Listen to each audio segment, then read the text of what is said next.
Welcome to the fantasy audiobook. Naruto. I survive in the land of blood mist and Terumi is my fiance. Chapter 41. Boom. The violent explosion made Wuxin, who was escaping with the ninja dog, look back. This death should not be considered as intentional massacre, right? After the water clone fought with the enemy, Wuxin's real body quietly left. The water clone cannot be too far away from the main body. The familiarity with ninjutsu and the injection of chakra can increase the control range of the water clone technique. The control range of Wuxin's water clone is about 100 meters. 100 meters away, Wuxin didn't know the situation behind him, but he thought that the mist-hidden ninja who held his water clone hostage was so close, if nothing unexpected happened, he should be gone. Wuxin shook his head and no longer paid attention to what was behind him. The man and the dog jumped onto the tree, jumped between the branches a few times, and gradually moved away. Wuxin walked quickly in the forest for a while. When passing a small puddle, he threw the blood-stained kunai into the puddle and returned to the previous cave resting point without stopping. The snow rabbit's wound has healed, and I have thrown away the bloody kunai. It is safe to rest here. Wu Xin, who returned to the cave, reviewed what had just happened, confirmed that he had forgotten nothing, and gradually relaxed.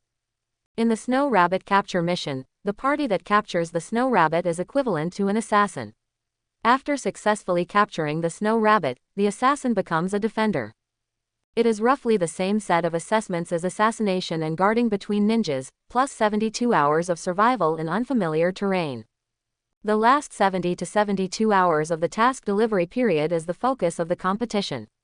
In the battle between guarding and assassination, the guarding party needs to ensure the survival of the Snow Rabbit. As long as the assassination party ambushes on the necessary road to the task delivery point and snatches a living Snow Rabbit, then the mission is considered a success. Wu Xin, who had a good rest, thought about the inner meaning of the test in detail in the cave, and roughly understood the focus of the subsequent actions. It is useless to arrive at the periphery of the task delivery point in advance. If it is not the delivery time, it will be listed as the first target of attack by those who have not captured the Snow Rabbit. Going early is useless, and going late will definitely lead to ambushes. But these are no pressure for me. After Wuxin pondered for a moment, he realized that this exam was not difficult for him. At the same time, Wuxin couldn't help but feel a little sad that he didn't help his teammates pass the exam in the first round.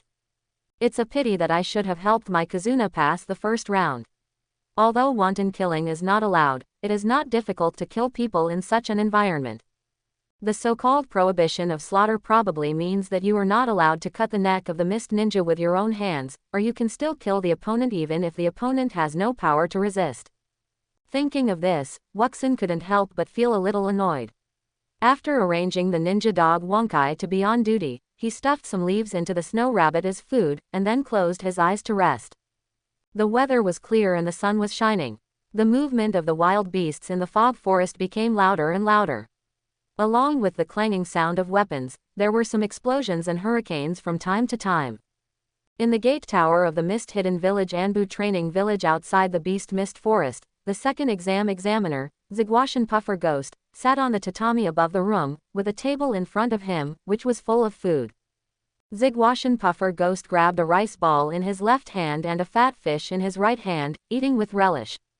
Master Puffer Ghost, those rookie ninjas who are taking the exam have been in the Beast Mist Forest for 70 hours, right?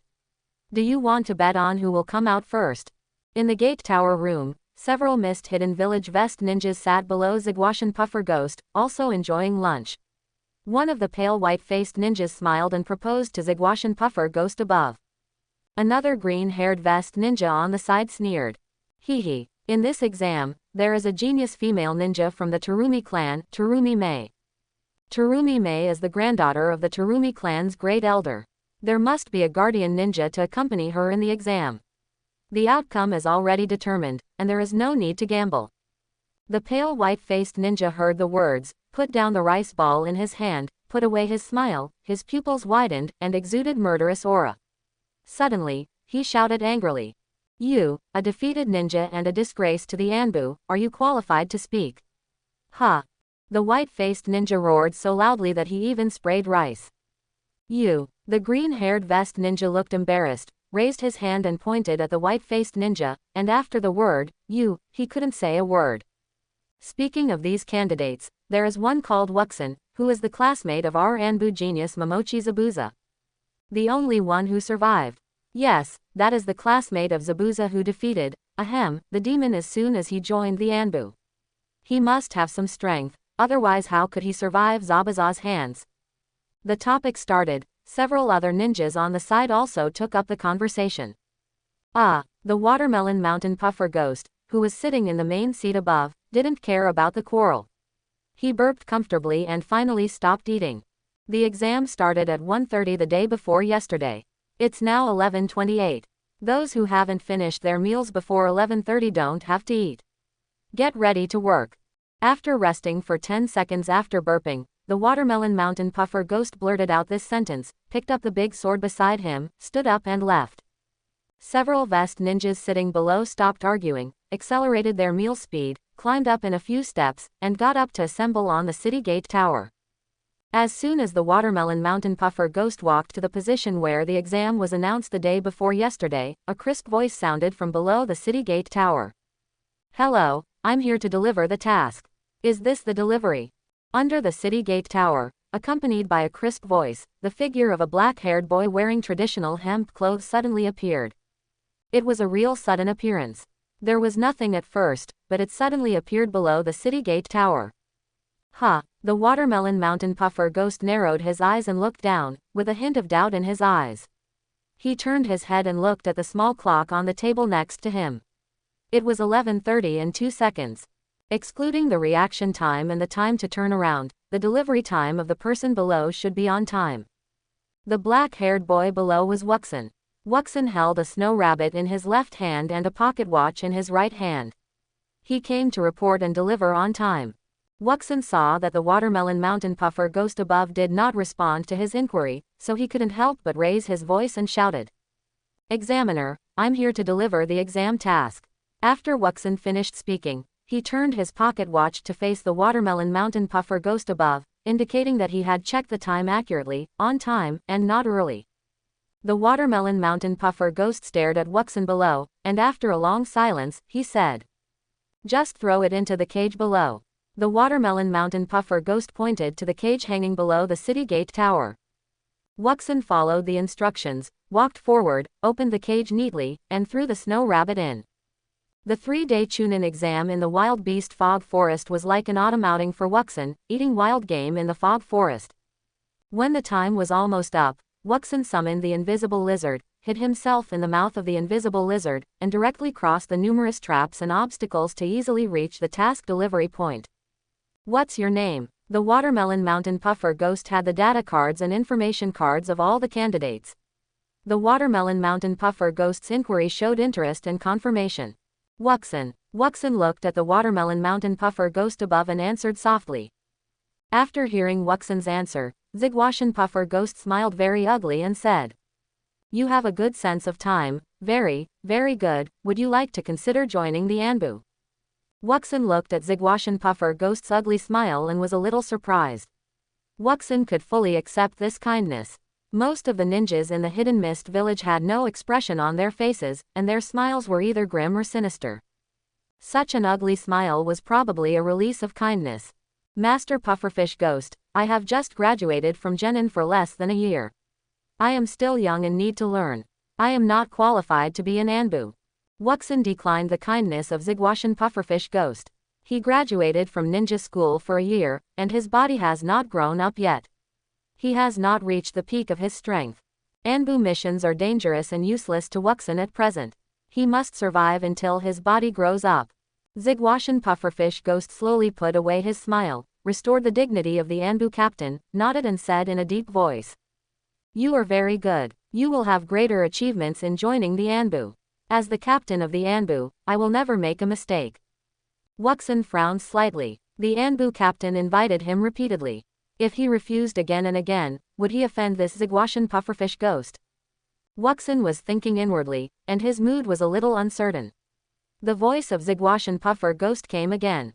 "The Anbu has many resources, whether it is ninjutsu, secret techniques, resources, or treatment, it is the most generous in the village. Please consider it in detail. The door of the Anbu is open to you, and I welcome you at any time. Now, go to the lounge to rest. Zigwashan Puffer Ghost did not force the conscription, expressed his appreciation, and raised his head to the mist-hidden armor ninja next to him. After receiving the instructions, the mist-hidden armor ninja jumped down from the city gate tower, waved to Wuxin, and led Wuxin. Wuxin followed the armored ninja and walked to the mountain village lounge, which looked the same as the dormitory building. Room number 322. This is the village's secret training base. It is best not to walk around in the base at will, otherwise you will bear the consequences. The armored ninja who led the way handed the room card to Wuxin, said something with a stern face, and then turned and left. Wuxin nodded to show that he understood, took the room card and went up to the third floor, opened the room, sat on the tatami and closed his eyes to rest. Time passed slowly, and the sound of doors opening and closing came from the dormitory building from time to time. Wuxin, who had been sitting quietly for a long time, opened his eyes and looked out the window. The sunlight shone on the thin mist, reflecting the brilliant light. Maybe from a different perspective, he could see a rainbow. Wuxin, who had rested enough, pondered for a while, took out a scroll called Precautions for Illusion Practice from his arms, and read it quietly. Precautions for Illusion Practice is an introductory book on illusion that Yuto Murayama lent to Wuxin. It records some superficial illusions below level D, as well as the methods and precautions for practicing illusions. It is of some help to Wuxin in understanding and mastering illusions. Wuxin has learned all the family ninjutsu, and his teacher Yuto Murayama still has many techniques to learn. Wuxin has excellent qualifications, but limited resources. All useful techniques and resources must be mastered and memorized. Wuxin read the illusion materials very seriously, and time passed quickly. The sun set and the evening glow filled the examination base. Gather downstairs. A rough shout came from the dormitory building. Wuxin closed the scroll after hearing the call, hid it in the collar of the traditional style linen top, stood up and walked out of the room. At the door downstairs of the dormitory building, more than a dozen young girls with indifferent expressions stood quietly to form a team. There were 3 ninjas wearing green robes, carrying ninja swords and wearing masks in front of the team. Wuxin joined the team. Seeing that the number of people matched, the masked ninja called out one by one. After confirming that it was correct, he led the ninja team to the mountain village. There are 41 people taking the second exam. Are there only 12 people left? Wuxin followed the examiners and secretly counted the number of ninjas around him. Including himself, there were 12 people left. As they marched along, dusk gradually turned into night. As night fell, the team finally reached their destination, a spacious square. The square was paved with stone bricks and was very spacious. There were many braziers with brackets placed around it for lighting, and the flames drove away the darkness. Wuxin glanced around. There was a square under his feet, and a somewhat quaint palace in front of him. There were more than a dozen ninjas wearing Jonin vests in front of the palace gate, and there was something like a blackboard not far to their right. Wuxin couldn't see the palace clearly because of the night. It seemed that there were walls farther away, a bit like a city within a city, a village within a village. The most important thing was that among the more than 10 ninjas in front of the palace, Wuxin saw his Jonin teacher, Yuto Murayama, who met Wuxin's eyes and blinked at him. Seeing his teacher in this desolate mountain, where fighting and killing were held, Wuxin felt close to him. In front of the genin team, one of the 3 masked ninjas stepped forward, whispered a few words to a ninja in the ninja team in front of the hall, then turned around and said loudly to Wuxin and more than 10 genin. This is the 3rd exam venue. Next, the 3rd examiner will ask questions. Quote. The masked ninja said loudly, made a seal with his hands, and disappeared into smoke. Also disappeared were the 2 masked ninjas on both sides of Wuxin's team. After the smoke dissipated, among the more than 10 ninjas wearing Jonin vests in front of the hall, a shorter green-haired man in the middle walked forward and said loudly. Congratulations on passing the 2nd exam and coming here. I am the examiner of the 3rd exam, Goji Yakura. Quote. Hearing the examiner's name, Wuxin used the firelight to take a closer look at Goji Yagura. Green hair, purple eyes, a baby face that looks about the same age as his 10-year-old self, with a black line under his left eye. The most eye-catching thing is Goji Yagura's height, which is about the same height as his 10-year-old self, about 1.4 meters. Goji Yagura's words did not cause a response. The 12 genin and the many Junin vest ninjas behind him remained silent, waiting for the next words. Being a chunin not only depends on rich mission experience, but also must be supported by strong strength. The content of the third exam is very simple. 12 candidates will compete in ninjutsu in pairs. Exam rules. 1. The missed hidden technique is prohibited. 2. Being hit out of the line is a negative. 3. Losing mobility is a negative.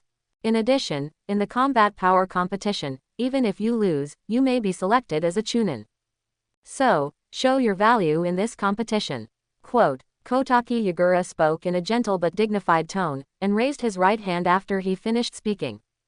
A vest-clad jonin near the blackboard in the back saw the gesture, walked to the blackboard, fumbled up and down for a few times, and the blackboard suddenly glowed and turned into a display screen with the red names of the ninjas on it. There are 6 columns of names in total. Wuxin saw his name, which is in the 6th column, Wuxin vs Mei Terumi. Why does this display screen seem to be unplugged? What's the principle? At this moment, Wuxin's curiosity about the display screen exceeded his interest in his opponent Mei Terumi. Wuxin knew that the technology tree of the ninja world was strange, but Wuxin, who had lived in this world for many years, had never seen high-tech electronic products before. This display screen aroused some of Wuxin's memories. The genin who could pass the first test of willpower and endurance, and the second test of survival and assassination of guards, had extremely strong will and ability. The words of Kujiya Yagura did not cause any waves. Kujiya Yagura did not care about the silence of the genin, and served as the chief examiner of the third test diligently, and then said loudly. Then, the third test begins now. The first group of candidates, Mochizuki Rima vs Naruse Naoko. The contestants stay, and the rest retreat to the viewing area. The chief examiner Kujiya Yagura pointed out the names of the 2 candidates, and pointed to the area outside the right line, indicating that the other genin should retreat outside the line. Wuxin and other genin obediently retreated to the viewing area outside the line and waited. The arena in the middle is about the same size as a basketball court, which is enough to satisfy the fight of ninjas. That orange-haired girl is indeed Mei Terumi. At this time, Wuxin paid attention to his opponent, a team of 12 people, including 3 female genin. Not far to Wuxin's right was the female ninja in a blue dress that Wuxin had a little impression of before. At that time, Wuxin thought that this girl was a bit like a younger version of Mei Terumi. Now seeing the name on the display, he can finally confirm it. In the arena, 2 genin fought fiercely, kunai and shuriken were fired, and from time to time, physical skills were confronted, and the clanging sound of iron intersecting was heard. A little further away, examiners such as Kujitachi Yagura and other jonin examiners watched the battle attentively, holding paper and pen in their hands, writing and drawing from time to time, and taking notes seriously. Average strength, strong mind, cautious. Wuxin watched the genin competition for a while and made a judgment. Mochizuki Rima was about 15 years old, with a strong physique, heavy power, and a powerful fist. Naruse Naoko was very fast and good at throwing ninja tools and hiding. Overall, the 2 have some highlights, but they are not a threat to me. They fought back and forth on the field for a long time. In the end, Naruse Naoko failed to dodge in time and was kicked into the air by Mochizuki Rima. Mochizuki Rima jumped up and followed, raised his hands and clenched his 10 fingers into a ball. This heavy hammer hit down. I am afraid that Naruse Naoko's life is in danger. Boom! With a heavy hit, Naruse Naoko in the air instantly fell to the ground and rolled up on the floor like a shrimp. Mochizuki Rima, who landed, was ruthless and jumped again, with his legs and abdomen. It seems that he is ready to step on Naruse Naoko below with his feet, without the slightest feeling of fellow villager and sympathy. Bang! A sudden gust of wind blew in the field, and Mochizuki Rima seemed to be hit by an air cannon and flew into the sky, and his ultimate move was terminated. Mochizuki Rima moved several times in the air and landed on his feet. Mochizuki Rima wins. Kurodachi Yagura maintained the seal with both hands, and announced the result with a serious face. Kurodachi Yagura. Wuxin looked at Kujo Yagura, and then looked at Murayama Yuto behind Kujo Yagura. At this moment, Wuxin somewhat understood why Murayama Yuto admired Kujo Yagura. The hidden mist village admired bloody violence. People like Kujo Yagura who would save people and interrupt the ultimate move were truly a minority. Among the many Jonins behind Kujo Yagura, one of them stepped forward to carry Naoko Naruse down and handed her to the medical ninja in a white coat. After the two people on the field left, Kujo Yagura turned his head and looked at the display screen. His serious face said loudly, "Second group, Sanji vs Shin." The two genin who were named walked to the middle of the square, formed an opposing seal, and quickly fought. As the night deepened, the howling of wolves in the misty forest could be heard from time to time in this mountain stronghold, adding a touch of wildness to the night. Several exams passed quickly and arrived at the sixth one. Group 6, Terumi Mei vs Wuxin. After calling the names of the two, Kujo Yagura's eyes showed interest. Wuxin, who heard the name being called, strode to the middle of the square. On the opposite side, Terumi Mei walked slowly onto the stage. Terumi Mei was wearing a blue dress that covered the fishnet t-shirt on her upper body. Her orange medium-length hair was not as long as when she appeared in the original work, and it did not cover her right eye. At this moment, her eyes were looking at Wuxin, revealing a strong interest in her eyes. Seal of opposition. The competition begins. The examiner Kujo Yagura on the side gave a very professional command.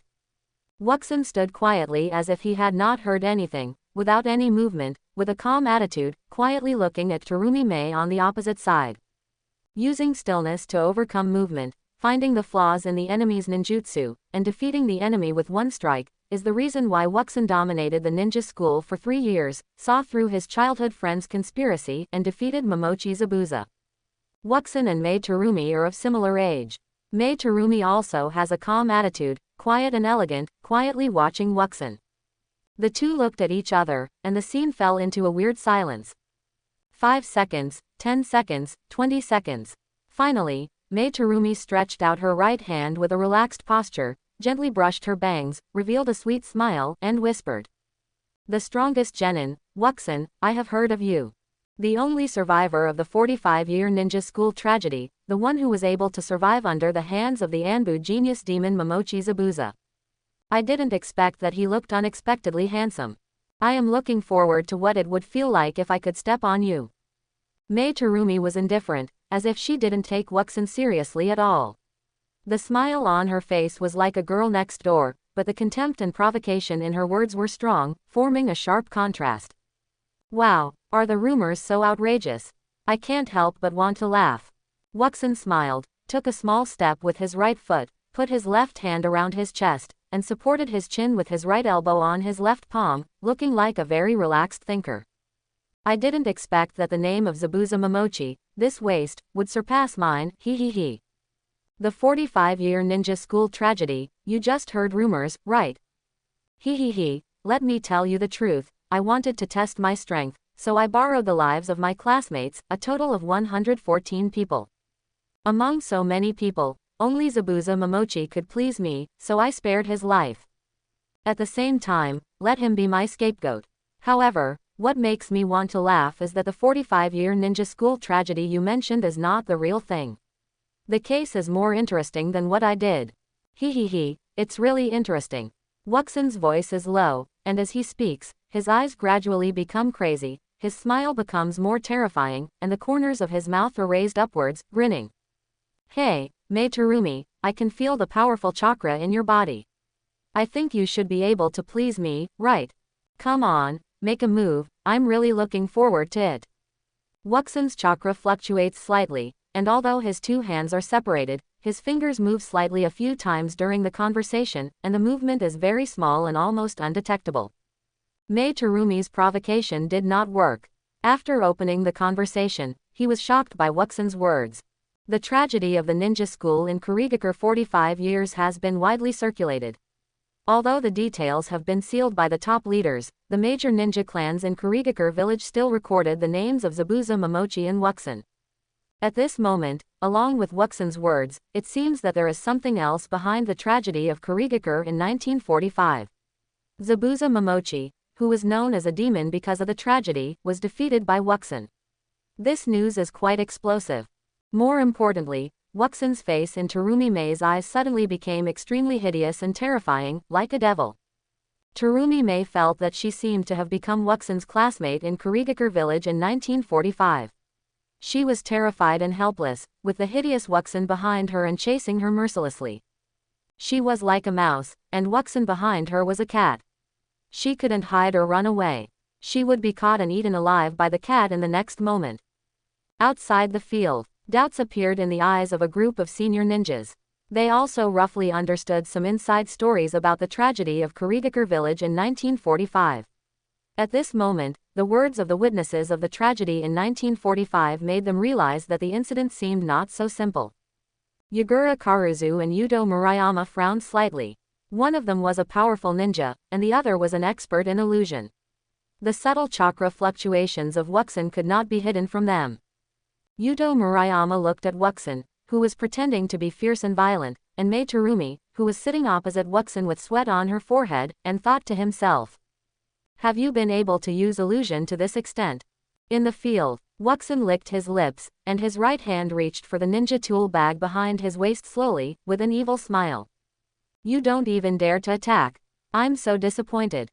Wuxin held the kunai in his right hand, slowly raised it over his forehead, and with a tremor of his wrist, the kunai quickly shot towards Terumi Mei's forehead, with an easy and carefree movement.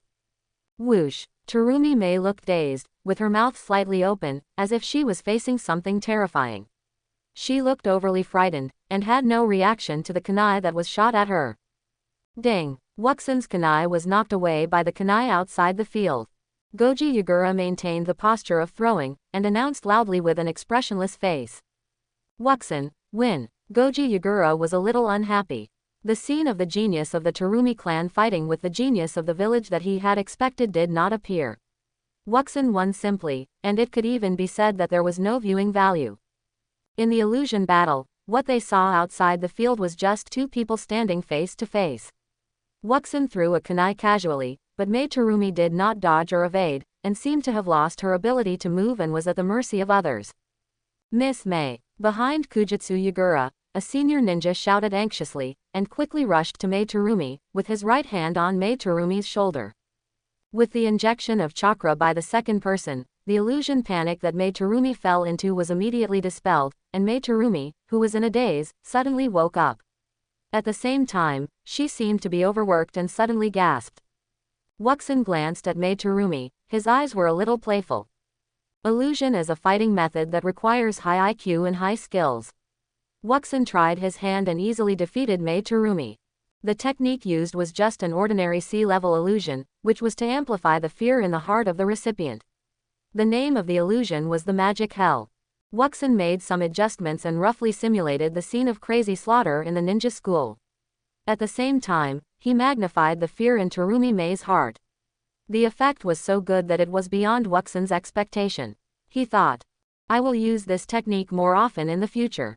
The scene should be the ninja school." Wuxin fixed a set of scenes for this technique that magnifies fear. In a sense, it can even be said that it has been transformed into a new illusion. After announcing Wuxin's victory, Yagura Kuji stopped paying attention to the genin candidates and turned to whisper with the 10 jonins behind him. After a while, many jonins seemed to have reached a consensus and returned to their previous positions. Yagura Kuji in the middle shouted loudly, "Candidates gather." Wuxin and the other 12 genin heard the words and approached Yagura Kuji and gathered in front of Yagura Kuji. The fire in the brazier flickered, and the faces of the people in the square changed. "The battle was wonderful. Your efforts were seen by me and the 10 jonin present, and we all reached a unanimous agreement. Now it is announced that Mochizuki Rima, Sanji, Shin, Keigaya Takima, Korizan Asuka, Hoshigaki Samiya, and Wuxin, 7 people have passed the chunin exam and successfully promoted to chunin." Kokuda Yagura was not tall, but his words were full of convincing and friendly feelings. After a slight pause, he continued softly, "Don't be discouraged, the other 5, work hard to improve your strength, and look forward to your participation again in half a year. Mochizuki Rima, Sanji, Shin, Keigaya Takima, Korizan Asuka, Hoshigaki Samiya, and Wuxin will report to the Mizukage building at 9 a.m. tomorrow to create a new file. The chunin exam ends here, and it is disbanded." Kokuda Yagura waved his hand, indicating the disbandment, and his body suddenly turned into smoke, and the whole person disappeared. The losers of the Hidden Mist village should be ignored. Many of Yagura Kujira's behaviors are quite different from the traditions of the Hidden Mist village. The 5 losers passed 2 rounds in a row. In the third ninjutsu competition, they were eliminated because they lost and did not show the highlights they should have. Fortunately, the examiner Yagura Kujira was not like the examiners in the first 2 rounds, who turned a blind eye to the losers. After a word of comfort, the difference immediately appeared. The faces of the 5 genin who failed to be promoted showed loneliness, and they turned away dejectedly. Some of the 10 ninjas wearing jonin vests behind Yagura Kujira came forward to lead the genin who participated in the exam and left together. Murayama Yudo had a smile on his face, and after Yagura Kujira left, he strode towards Wuxin. Wuxin, you really didn't disappoint me. Congratulations, you will be the village's chunin from now on. You are qualified to be the captain of the team. It's all because of your good teaching, Teacher Yudo. Seeing Yudo Murayama, Wuxin smiled. In such a desolate mountain, there is nothing better than meeting an acquaintance in a killing test. Moreover, Yudo Murayama is Wuxin's instructor. He is very dedicated to Wuxin's guidance and has taught him many ninjutsu.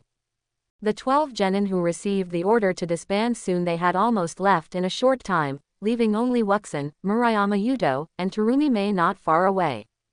Terumi Mei stayed for a long time, her face full of disappointment, and next to her stood a burly ninja wearing a jonin vest. Terumi Mei took a deep breath with a lonely face, turned around and left, glanced at Wuxin inadvertently, stopped after taking a step, and called to Wuxin. Hey! Wuxin seemed to be communicating with the jonin, and did not hear Terumi Mei's call. Wuxin. Wuxin heard someone calling his name, and looked in the direction of the call with some confusion. What he saw was a pretty girl with orange hair, about 10 years old, pouting, with stubbornness and dissatisfaction in her eyes. Oh, it's you. What's wrong? Wuxin's eyes were clear and peaceful, and his posture was indifferent, without any of the violent and ferociousness when he cooperated with the illusion before. Wuxin saw that Mei Terumi looked unconvinced, and the corners of her mouth slightly raised and jumped. There was even a dull feeling in her words that she didn't recognize Mei Terumi at first. Mei Terumi felt even more uncomfortable when she saw Wuxin's gentle appearance. It seemed natural for this person to defeat her. Mei Terumi, who was praised as a genius of the family, had undergone many harsh trainings. Failure was not terrible, but it was the first time for Mei Terumi to fail so badly. She was full of reluctance, and her face was full of reluctance. She shouted to Wuxin. Next time, I will definitely defeat you. Wait, Wuxin. Mei Terumi was young, and although she was threatening, she said it like a spoiled child. After she finished speaking, she strode away with her guards. The defeated general who was not even a match for her was still so arrogant. Wuxin sneered and turned his head away, not caring about Mei Terumi's words. Seeing that Mei Terumi and the guards had gone far away, Yudo Murayama whispered to Wuxin. That was a genius ninja from the Terumi clan. Lord Yagura, Kurujutsu, and other jonin all thought there would be a wonderful battle, but we didn't expect it to end like this. Wuxin, you have a high talent for illusions, and perhaps the way of fighting in illusions would be more suitable for you. Teacher Yudo, you taught me all this. Wuxin didn't take credit for it. Without Yudo Murayama, it wouldn't be so easy for Wuxin to learn so many techniques. Hey, what a brat. No one doesn't like compliments. Yudo Murayama was very pleased with Wuxin's flattery. His smile became brighter. He stretched out his hand and patted Wuxin's shoulder heavily, and then said, to celebrate your becoming a chunin, teacher, please take a hot spring bath. It's better to take a hot spring bath at night. Kurigakure Village, 9 a.m. In the Mizukage's office, Wuxin respectfully took the chunin vest personally issued by the third Mizukage. There was a letter of appointment on the folded chunin vest. Wuxin set out from Higano Hot Springs in the morning and soaked in the hot springs for a few hours in the early morning. He didn't sleep for a long time, but he felt energetic and full of energy. Thank you, Mizukage-sama, I will definitely make more contributions to the village. Wuxin shouted very energetically after taking the vest, then folded the chunin letter of appointment on the vest and put on the vest. Due to his promotion to chunin, Wuxin's regular clothes were changed into a set of navy blue tight combat clothes, with a ninja vest on the outside, which was the same as the regular middle and upper ninja clothes, but the body was a little smaller. The third Mizukage was wearing a Mizukage costume and a Mizukage cape on his head. He was dressed very formally, with a gentle smile on his face, and said loudly, "I have read your several mission records. The senior ninja Murayama Yudo also has a high opinion of you. You are really excellent. Come on, grow up, the village needs a stronger you. Maybe one day in the future, the village will need you to lead it." The third Mizukage had a warm smile. As the implementer of the blood mist policy, he was not as violent and fierce as Wuxin thought he should be. He was very serious when he was serious, but he was also very friendly when he smiled. The third Mizukage, a character who had no sense of existence in Wuxin's previous life memory, gradually became fuller in Wuxin's mind at this moment.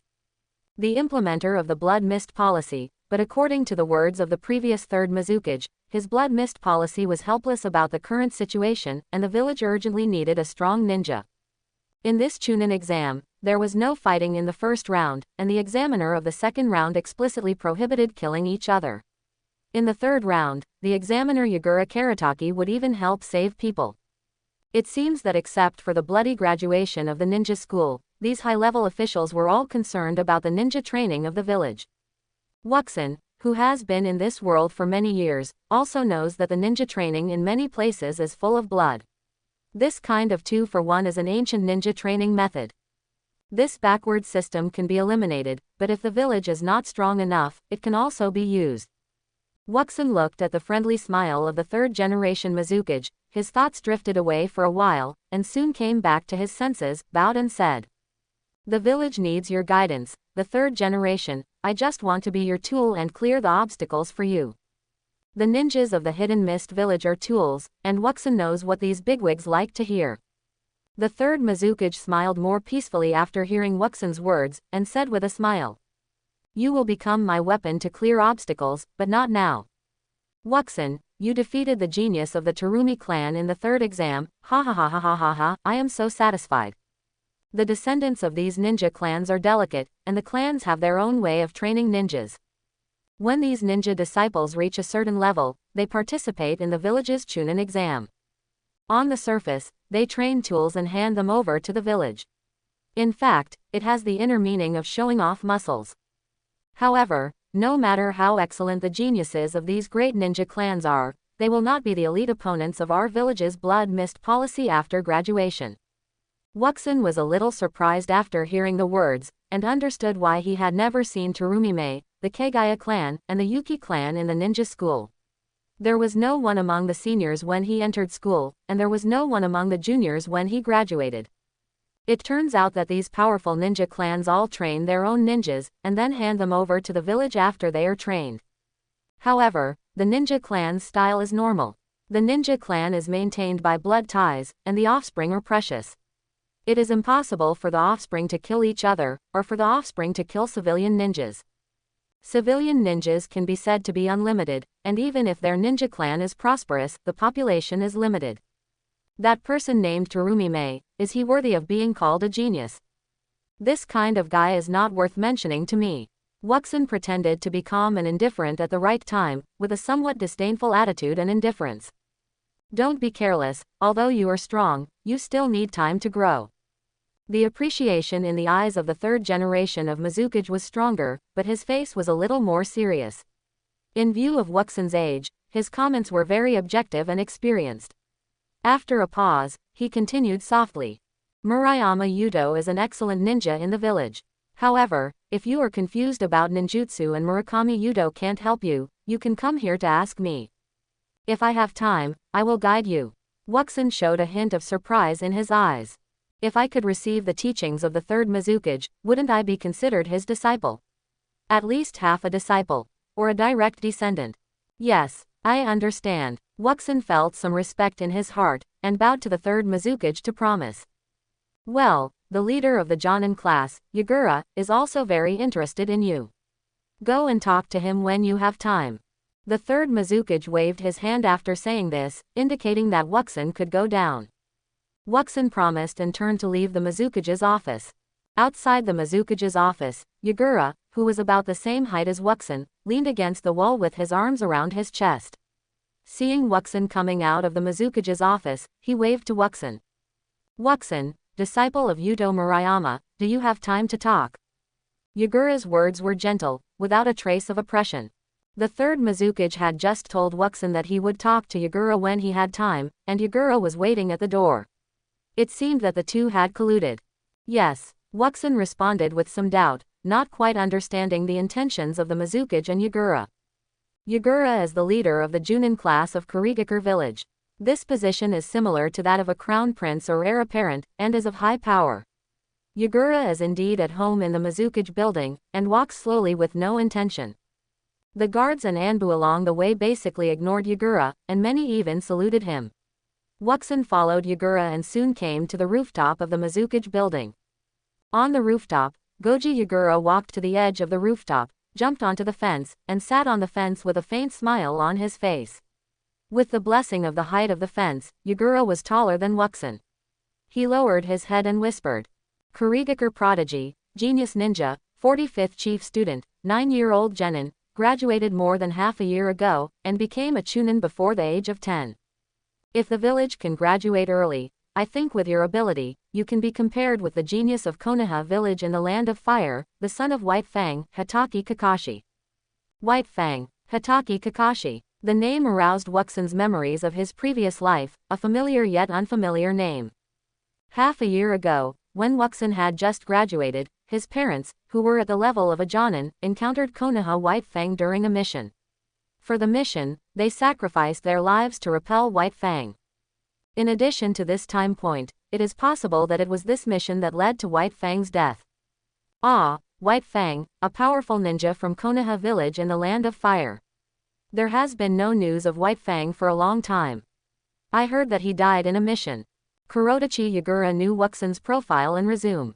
This was intended to enlighten Wuxin that the enemy who killed his parents might have died. There has been no news of White Fang for a long time. Did he die in a mission? Wuxin murmured. Konoha village also cares about face. It is impossible to announce that the powerful legendary ninja of their village committed suicide at home because of rumors. Under Konoha's gag order, the spies of the Hidden Mist village could only rely on the intelligence they had gathered to judge that White Fang might have died. Yes, White Fang lost to our Kurigakure village and was abused by the villagers of Konoha village.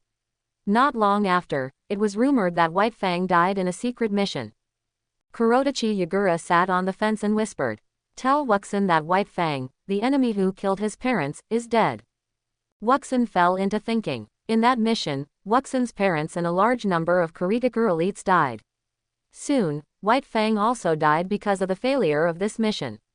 Wuxin didn't know what to do with this ending. Wuxin had some impression of the truth of White Fang's death. White Fang failed the mission because of rescuing his companions. Compared with the cruel and ruthless style of Kurigakure village, it is very different. The teammates of Kurigakure village are the materials for the mission. In order to complete the mission, it is normal for teammates to sacrifice to the sky. Although ninjas are mission-oriented, Konoha village has already produced people like White Fang who are very different from ninja styles, and Kurigakure village still maintains many ancient ninja traditions. Lord Yagura, ninjas are just tools, and they only think about how to complete the mission. These things between countries should not be what I should pay attention to now. Wuxin spoke respectfully. He responded modestly and cautiously to the village's high-level officials, and maintained his surface work very well. Yakura's originally warm face became a little strange, and he said softly with a smile. Ninjas are just tools. Do you really think so? Yakura's expression was a little strange, making Wuxin unable to figure out his thoughts. Wuxin thought secretly, and suddenly thought of Murayama Yudo. When he talked to Murayama Yudo about ninjas and blood mist before, Murayama Yudo mentioned Yagura, and Yagura respected and admired him very much. Thinking of this, Wuxin pursed his lips and said softly. Yes, the ninjas of the Hidden Mist village are just tools, but if this situation can be changed, it might be good. Wuxin's attitude and words when facing Yagura were completely different from those when he faced the third Mizukage. In the Blood Mist village, ninjas are just tools. If you don't respect this idea, then you are denying the policy of the Mizukage. Ninjas are tools, and teammates are mission materials. In the Blood Mist policy, this is as it should be, and they are consumables. Although Wuxin did not mention the Blood Mist, he did not avoid the question of Yagura Kujutsu, and his answer was relatively general. I am very surprised by your restraint. You are not as radical as Yuto Murayama commented. Yagura Kujutsu spoke in a soft tone. There seemed to be huge energy hidden in his young body. The smile on his face made Wuxin unable to figure out his thoughts, and he unconsciously felt some inexplicable pressure in his heart. You have great potential. You are a rare genius in decades. I want to know, what do you think of the village's blood mist policy? Yagura Kujutsu was on the top floor of the Mizukage building, a place where the Anbu and Mizukage guards were densely guarded. He asked Wuxin about his views on the blood mist policy directly without any restraint or detours. The policies implemented by the village are considered by the Mizukage and even the senior officials. Wuxin has no opinion on these, and will only work hard to complete the tasks assigned by the Mizukage. Wuxin really doesn't like the blood mist policy, nor can he say that the blood mist policy is good or something that goes against his conscience. In the Mizukage building, Wuxin doesn't dare to criticize the blood mist policy, so he can only avoid talking about it. Ha ha ha ha ha ha. Kokumi Yagura laughed heartily when he heard Wuxin's answer, and the previous mood swings and unpredictable pressure disappeared by half. No wonder Murayama Yuto said that you are very thoughtful at such a young age. It seems to be true. Wuxin, we have jointly submitted a proposal to the Mizukage to cancel the killing of students in the ninja school. The Mizukage did not refuse the proposal as in the past. This time, there are too many jonin who signed the proposal, and the Mizukage has to consider it carefully. I believe that with our efforts, this policy of killing each other will soon be abolished. The terror and blood mist of the village will eventually dissipate, and the hidden mist village will become a paradise in the land of water. Kurotachibana Yagura jumped off the fence, turned around and held the fence with one hand, raised his right hand and slowly moved it as if inviting a guest to see his home. We can see most of the scenery of the village from where we are standing. Look, the clouds and mists in the village never dissipate all year round, and they are as beautiful as fairyland. These beautiful clouds and mists protect the village from the outside world. And why do we who live here want to kill each other? Why do we want to dye these clouds and mists red with the blood of our companions? Kokumi Yagura's eyes were full of longing, and he looked like he was pointing out the world. After two rhetorical questions, he paused for a moment and then said, Fortunately, the era of blood mist is finally coming to an end, and the hidden mist village is about to be reborn. Wuxin stared at the eyes full of longing the look of Yagura Karataki. The Karataki clan, a large clan in the Hidden Mist Village, actively integrated into the village after joining the Hidden Mist Village. The descendants all joined the ninja school. The clan gradually declined and completely integrated into the village. Yagura Karataki had excellent personal abilities and was favored by the third Mizukage. He served as the class leader, a position similar to the crown prince. It can be seen that the third Mizukage did not want to kill all the ninjas. Everything he did was to subdue these ninjas, strengthen the village, and stabilize the Water Kingdom. However, the blood mist policies killing and the so-called elite training have indeed cultivated powerful ninjas, but they are also really consuming the potential of the village. The senior ninja Yagura Karataki became a pioneer in advocating the abolition of the blood mist policy. The Karataki clan has been completely integrated into the village. Whether it is the civilian ninjas or the clan ninjas in the village, they all respect this man named Yagura Karataki. Wuxin was influenced by Yagura Kuruji and whispered, Yes, the blood mist killing is too backward. Although any system has its reasons for existence, this should not be a reason to deprive those innocent young ninjas of their lives. Wuxin thought of his classmates. The 3 years in the ninja school were generally happy for Wuxin, except for the knife in the final graduation exam. After the graduation exam, because of the massacre of the 45th class, Wuxin had almost no classmates and teammates in the village. Only one murderer, Zabuza Momochi, who seemed to have joined the Anbu, was left. Zabuza Momochi, the executioner who caused the tragedy, had no sense of bond with Wuxin.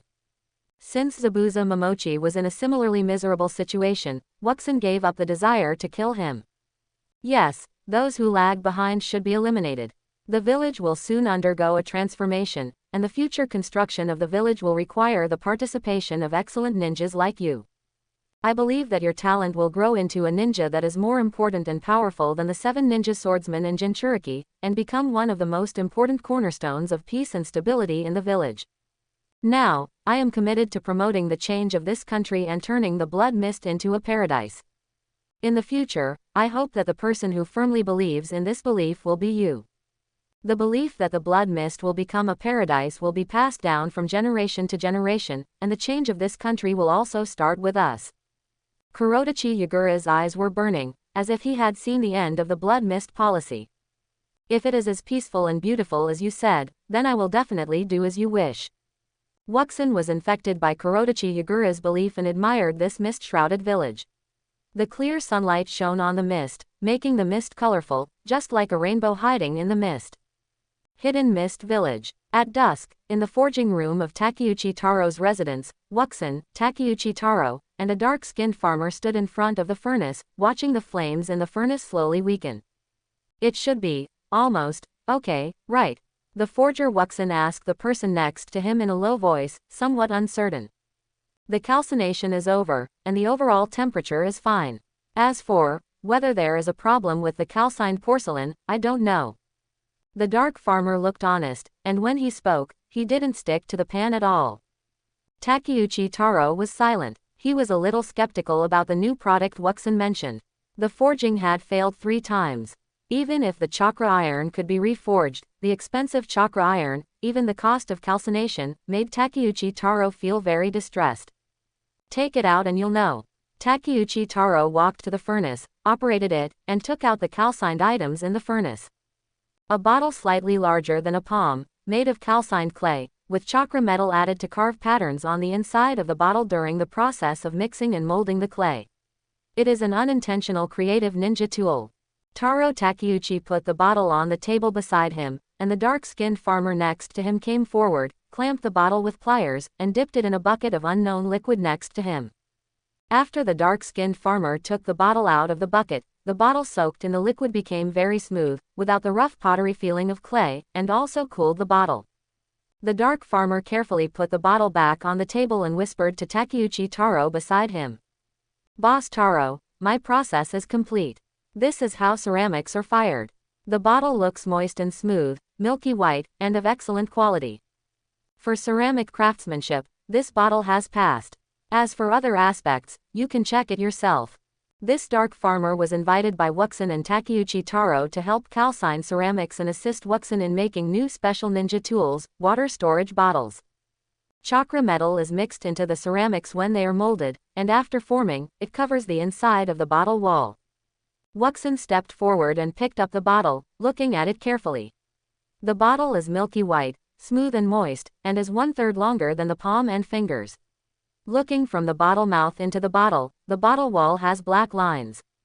The appearance is fine. Let me try. Wuxin muttered, picked up the bottle and walked out of the forging room, walking towards the water tank outside the forging room.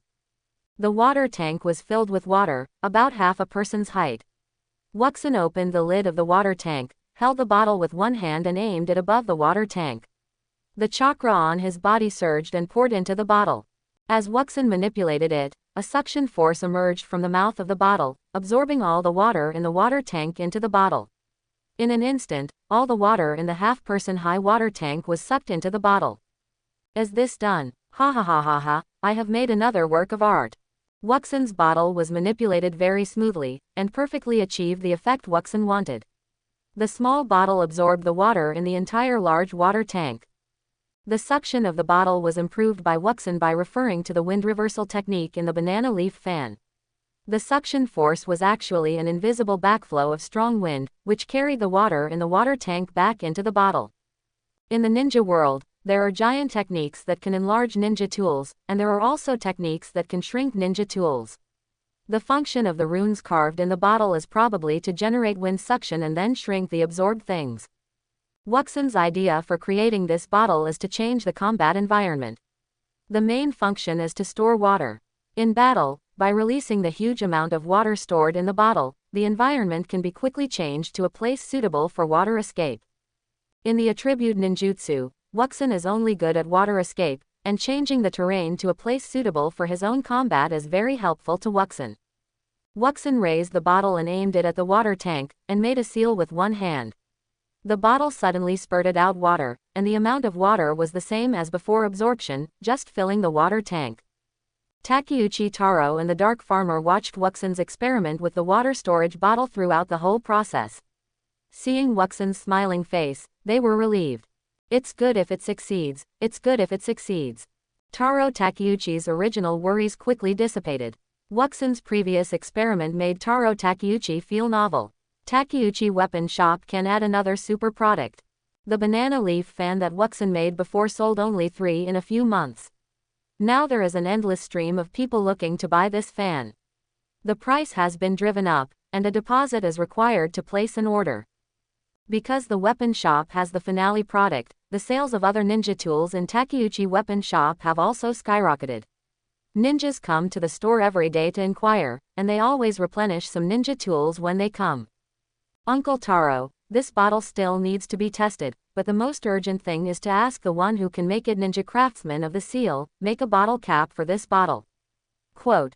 Wu Xin played with the water storage bottle for a while, and handed the bottle to Takeuchi Taro. Taro Takeuchi took the bottle and looked at it from top to bottom. Takeuchi Taro seemed to be more and more satisfied. Some obsession appeared in his eyes, and he murmured. Art, it's really art. The Dark Farmer saw that the 2 clients who hired him to forge the porcelain bottle were very satisfied with the bottle, and said at the right time. That, Mr. Taro, my reward. Ah, wait a minute, I'll go to the store to get the money and deliver it to you personally. Taro Takeuchi came back to his senses and answered the Dark Farmer very politely. As the owner of a weapons store, he is rich and has a very reliable reputation. The Dark Farmer also smiled. Uncle Taro, I still need to test the water storage capacity of this bottle. You can play with it later. Quote. Wuxin forged ninja tools, just like a 1,000-mile horse and a good horse, with the strong support of Takeuchi Taro. Although he felt sorry for the materials, he never hesitated to open the furnace. Oh, okay. Wuxin, this bottle can already be sold as a work of art. Your test later, even if it doesn't meet your requirements, don't destroy it. This thing can be a treasure of the store. Taro Takeuchi looked at the bottle like a treasure, and the more he looked at it, the more obsessed he became. Hearing Wuxin's words, he handed the bottle to Wuxin reluctantly. I know, I'll be back soon. Quote. Wuxin took the bottle and held it in his palm, which seemed to add a bit of holiness in an instant. After answering Takeuchi Taro, Wuxin left Takeuchi Taro's house and quickly shuttled through the village. In the night of Kurigakure village, there were few pedestrians on the road, and the streetlights reflected Wuxin's figure. Wuxin rushed all the way and soon came to the Misty River at the edge of Kurigakure village. The Misty River is a tributary of the mother river Dashui River in the Land of Water. On both sides of the Misty River, one side is Kurigakure village, and the other side is outside the scope of Kurigakure village. This river can also be regarded as the village's moat. The 2 sides of the Misty River are 4 or 5 kilometers apart. The river is full of water, stretching for hundreds of kilometers until it merges into the Dashui River. Wuxin stood on the bank of the foggy river, with the mouth of the bottle pointed at the river. His chakra fluctuated, and the bottle emitted a strong suction force. A vortex appeared in the foggy river, like a waterspout, and was sucked into the bottle in Wuxin's hand. After sucking for about 10 minutes, Wuxin even felt that the bottle in his hand was a little heavy. At the same time, Wuxin found that the water level of the foggy river seemed to have dropped a little. This water storage capacity is enough to turn a small terrain into a small water swamp with a depth of several meters. This bottle is milky white like jade, so let's call it the jade purification bottle. Wuxin held the bottle and inspected the functions of the bottle, with satisfaction on his face. This bottle allows Wuxin to ensure that he has the advantage of terrain even if he leaves the environment full of water vapor. Mizukage building. In the Mizukage office, more than a dozen ninjas stood tall, and the 3rd Mizukage sat at his desk, sitting upright with a dignified look. Wuxin's figure was also in this ninja team. Wuxin had not been on a mission for more than 3 months since he was promoted to chunin. His teacher and old superior, Yuto Murayama, also had a rare break because of the birth of his child. In the past 3 months, Wuxin has studied ninjutsu and ninja tools, and has never stopped improving his strength. This time, Yudo, I'll trouble you. After the third Mizukage explained the mission in detail, he said politely to Yudo Murayama, the senior ninja. At the same time, the assistant next to the Mizukage picked up the mission scroll on the table and handed it to Yudo Murayama. I will definitely complete the mission successfully. Yudo Murayama took the scroll handed over by the Mizukage assistant with both hands, his expression very serious. Missions are generally assigned by the elder Yuenshi, and it is very rare for the Mizukage to arrange the mission personally. It not only shows that this mission is very important, but also that the Mizukage thinks someone can take on this mission. The Mizukage looked deeply at the three ninja teams behind Yudo Murayama, and said in a deep voice. Wuxin, Kagaya Takima, Maruoka Tsunekazu, the three of you are the backbone of this mission. You must assist Yudo Murayama to become a Jonin and successfully complete this investigation mission, understand? Yes, X3. The three Wuxin who were named answered loudly. Wuxin turned his head slightly and observed the team. The Jonin Yudo Murayama, Kagaya Takima who was promoted to chunin with him, and Maruoka Tsunekazu, a veteran young chunin in his early 20s. And the three of them had their own original genin teams, each leading 3 people, plus the ninja Yudo Murayama, a total of 13 people, which is a considerable ninja force. Wuxin turned his head and looked at Shuilian, Mikazuna, and a female genin Yamagami Aori who had lost her teammates due to mission failure and joined the team. I glanced at the genin behind the middle ninjas Maruoka Tsunekazu and Kagaya Takima. They were aged from 11 or 12 to 15 or 16. They could be said to be an experienced genin team. After the third Mizukage had given his mission, the team was encouraged and waved his hand. The specific situation of the border conflict and friction between the wind and fire countries is very important to us. Go. Get ready to go. Yes, X13. After the ninjas agreed, they turned around and left the Mizukage building. Downstairs of the Mizukage building, Wuxin and the other 12 ninjas formed 3 teams, and the senior ninja Murayama Yudo stood at the front, examining Wuxin and the other 12. It's an S-level long-term mission. The content of the mission has been explained very clearly by the Mizukage-sama. Sneak into another country and investigate the records of the place where the two sides are fighting. It can be said that you are in danger all the time. During the Second Ninja World War, I once carried out the mission of investigating the intelligence of the warring countries, and I was deeply impressed by the dangers of the warring places. This time, although the two sides have not declared war, the wind and fire conflict is definitely extremely dangerous. Go back and prepare well. Gather at the entrance of the village at 9 o'clock tomorrow morning. Disperse. The operational commander of the investigation mission, Yudo Murayama, gave an encouraging explanation, waved his hand, and his figure turned into smoke and dissipated. The remaining chunin and genin, such as Wuxin, looked at each other and turned away. Suiran, Mai, Kazi, you also go back and prepare, disband. The genin Shuiran, Mikazuna, and Kazi Yamagami followed their captain Wuxin.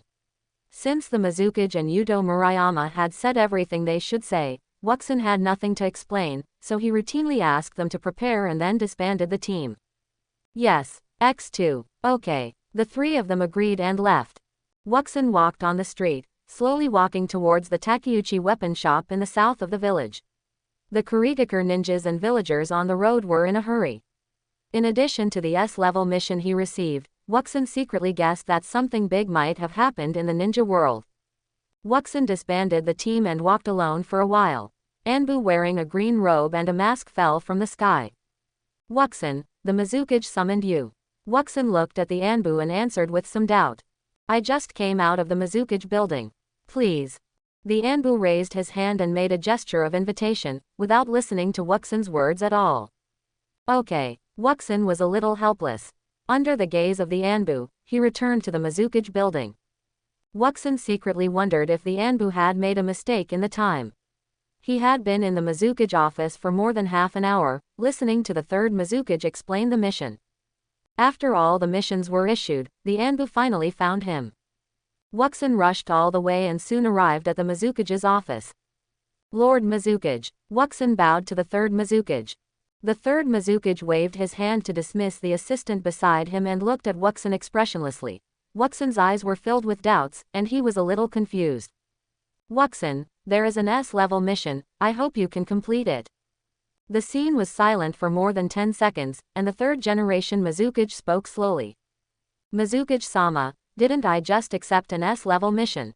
Wuxin was extremely confused. The S-level mission he just accepted was to follow the senior ninja Murayama Yuto and sneak into the border of the three countries of Huofengchuan to investigate the conflict between the great powers.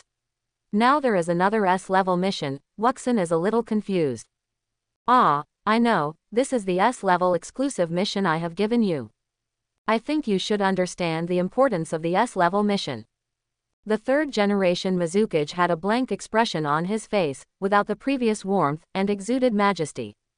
Exclusive mission. Please give the order. Wuxin was even more confused. The mission specially given by the Mizukage was S-level, which must be extremely important. Wuxin's face gradually became solemn. The third-generation Mizukage took out a scroll from the drawer slowly, shook his wrist, and threw it to Wuxin. Wuxin caught the scroll accurately, holding the scroll with his hand, hesitating whether to open it. Although it was the Mizukage's order, as long as he didn't check the task scroll, there was still the possibility of shirking and refusing. He already had an S-level task, and taking another one, Wuxin couldn't be sure if he could complete it smoothly, especially the so-called exclusive task. You won't reject this task. The third-generation Mizukage spoke slowly, and at the same time, his tone was firm, which made Wuxin curious. Under the majesty of the Mizukage, Wuxin slowly opened the scroll and read it carefully. When he saw the task content and the name of the first task target, Wuxin's eyes showed surprise and interest, and he couldn't help but smile and nodded. He unfolded the scroll and quickly checked the task target information. When he read to the end, he saw a name that Wuxin was very familiar with, and his face changed drastically. Lord Mizukage, this. Why? Wuxin looked up at the Mizukage, his eyes full of disbelief. This is my exclusive mission for you. At the same time, I believe you can do it. The third Mizukage sat at his desk, his hands raised, supporting his chin, and calmly stared at Wuxin. Wuxin carefully checked the S-level mission scroll again, and after confirming that the name was correct, he took a deep breath. Wuxin, who understood the rules of ninjas, knew that he had to execute the mission scroll after reading it, otherwise his name would appear on the mission list of other ninjas. Lord Mizukage, those are all my beloved relatives, brothers and sisters. Wuxin's face was cold, and he slowly rolled up the scroll and put it into the tactical pocket of his vest. Why, can't you do it? Could it be that the excellent tools of my hidden mist village have rusted after showing their edge for the first time? The Mizukage spoke slowly, and Wuxin didn't know if it was an illusion, but he suddenly felt an inexplicable pressure from the third Mizukage. No, I mean, I'm not sure right now, and I need some advanced ninjutsu to help me. Wuxin had a blank expression on his face. After reading this so-called exclusive S-level mission, his originally sunny temperament became dark and cold. Well, I've prepared advanced ninjutsu for you. With your talent, I think you'll be able to master it soon. The third Mizukage slowly took out 2 scrolls from the drawer. The moonlight shines on Wuxin's yard. Wuxin holds a scroll in his hand and sits on the roof of his house, looking at the moon. The moon in winter also shows the waxing and waning of the moon. Wuxin's face is not good. With the help of the moonlight, he looks down at the scroll in his hand. Mission targets: Mikazuna, Kagaya Takima, Shuelin. These 3 are ninjas from the land of water. Combined with the style of the third Mizukage, I can understand. But why is even the name of Yuto Murayama on it? Wuxin looked at the last name on the scroll and couldn't understand it. At the same time, he also felt the struggle of the hidden mist village. He was just a chunin. He thought that the leader of the Jonin class, Yagura Karataki, was the next Mizukage appointed by the third generation. Unexpectedly, in such a mission, the third-generation Mizukage would eliminate the clan ninjas and the old Jonin of the village. This old Jonin is one of the staunch supporters of Yagura Karataki and Wuxin's teacher. Lord Yagura, you think the end of the blood mist is imminent, but in fact, it may be a long way off. Wuxin thought of the conversation with Yagura Kujutsu some time ago, and the longing in his eyes, the young man who wanted to turn the blood mist into a paradise. Since receiving this task, he has experienced some of the intricacies of the relationship between Yagura Kujutsu and the third Mizukage. Although Yagura is determined to change the blood mist, he is still a little naive, which Wuxin can feel. After all, the third Mizukage did not refuse the advice, which does not mean that he will agree. The third is sure that I will be happy to execute it. How does he know that I want to kill my Kazuna? Wuxin recalled the scene of facing the third Mizukage, and felt puzzled and confused about the Mizukage's sure tone at that time. In the Hidden Mist Village, ninjas are tools, and teammates are consumables to complete tasks. Teammates compete and use relationships. There are probably very few who have good relationships. Wuxin thought about it and felt that he seemed to vaguely understand why the third Mizukage was sure that he had the intention to kill his teammates, and had no psychological pressure to execute the task of killing teammates, and was even happy to do so.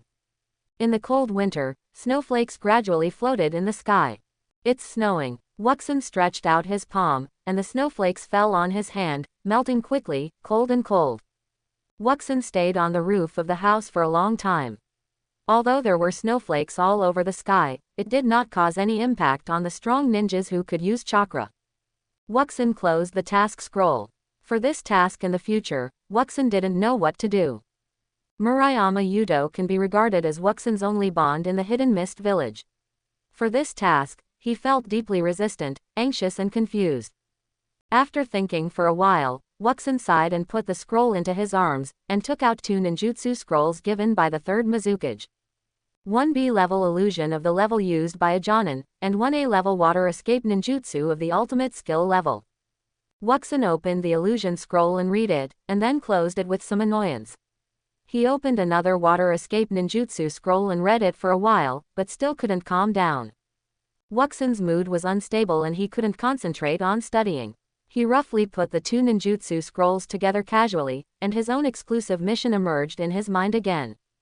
Wuxin, who had been ravaging the scroll, suddenly had a bright look in his eyes and stopped moving. I'm just a chunin. Killing my Kazuna, Kagaya Takema, and Shuelin is no problem. But at the same time, I'm just a chunin, and I'm no match for the veteran Jonin. Isn't this normal?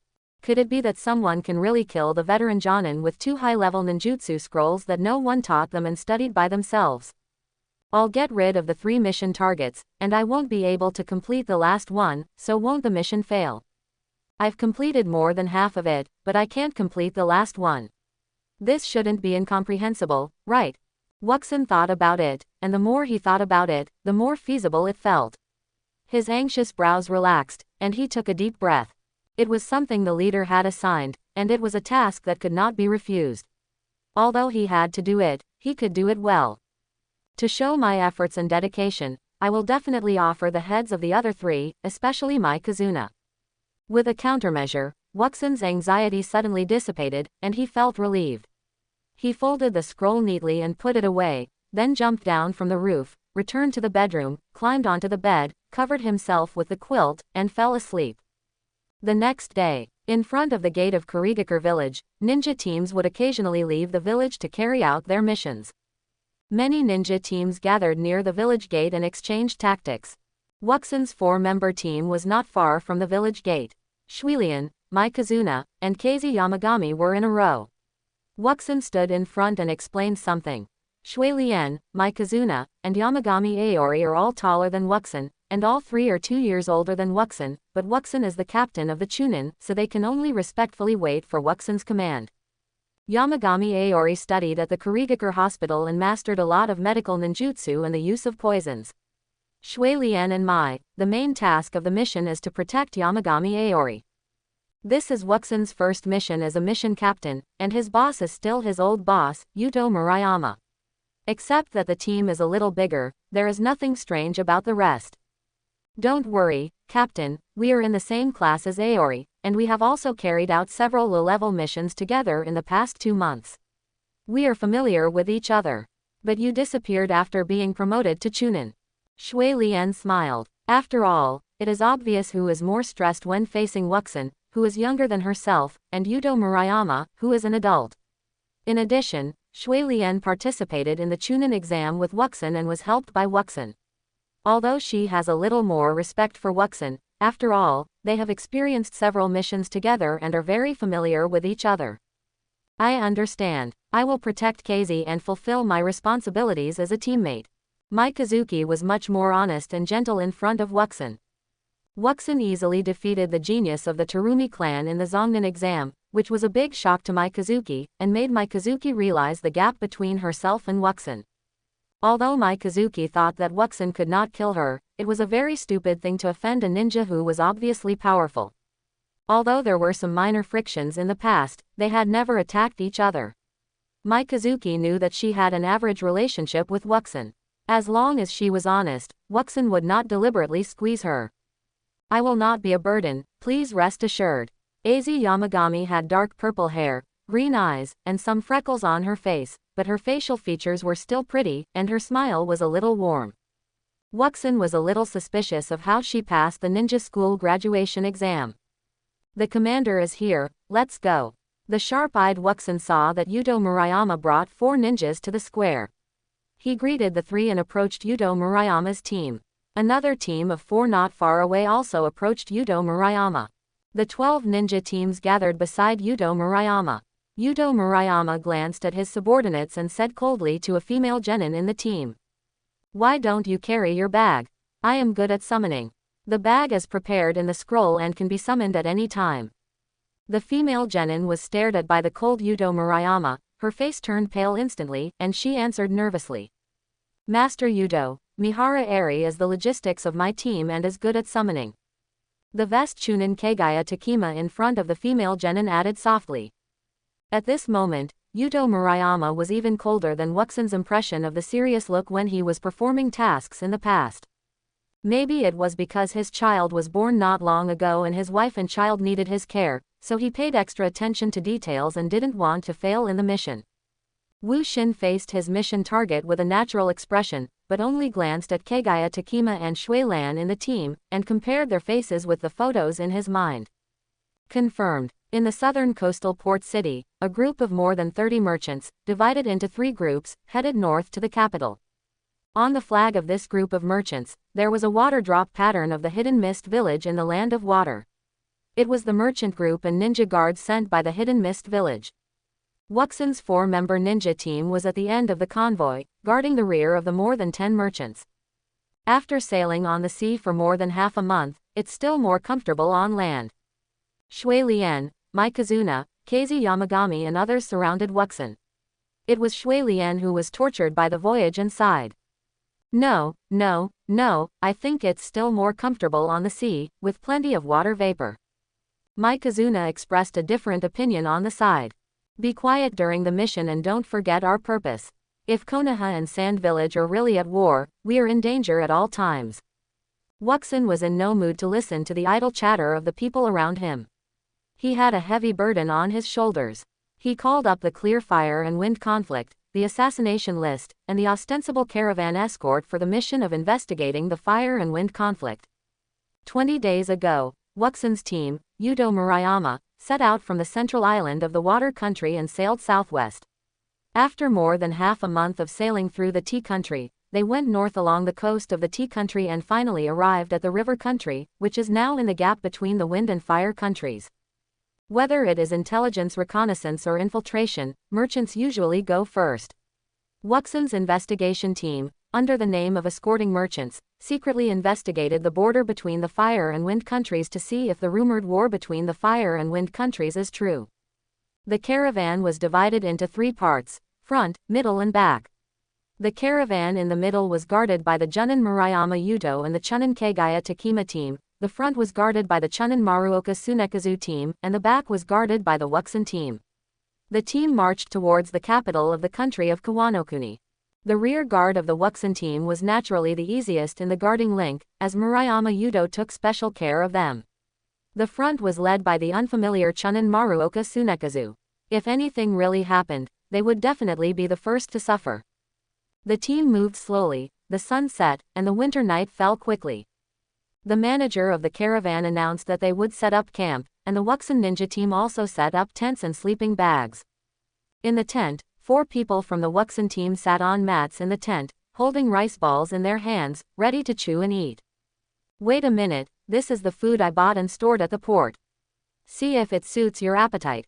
The only female ninja in the team, Yamagami Keizi, interrupted the actions of several people, quickly took out a few pieces of paper with seals written on them from the ninja bag behind her waist and placed them on the carpet, then made a seal with her left hand, pressed the fingers of her right hand on the pieces of paper, and with a few bangs, several large plates of meat dishes appeared, including braised pork, fatty fish, and stewed beef. Wuxin widened his eyes. Since becoming a ninja, he has lived a life like an ascetic monk. Only when he was on a mission, he would have a few good meals when passing through some cities. I suddenly understand what happiness is. Both Mikazuna and Shuilian were suddenly stunned, and Mikazuna's face showed happiness. It's really great to have Casey as a logistics support. I'm going to eat. Shuilian also praised a little exaggeratedly, clasped her hands together, said, start, and then wolfed down. Aoi, I'm sorry for the expense. Wuxin looked at Yamagami Aoi, not quite understanding. The mission reward was just so much, the captain would give her more, she didn't need to spend money to improve the team's food. I'm an auxiliary ninja, logistics and medical care are my job, I want to thank you for being able to make a small contribution in these places. Yamagami Aoi smiled warmly, her eyes were like crescent moons. Wuxin nodded, joined the mopping up team, and finished the meal in a few seconds.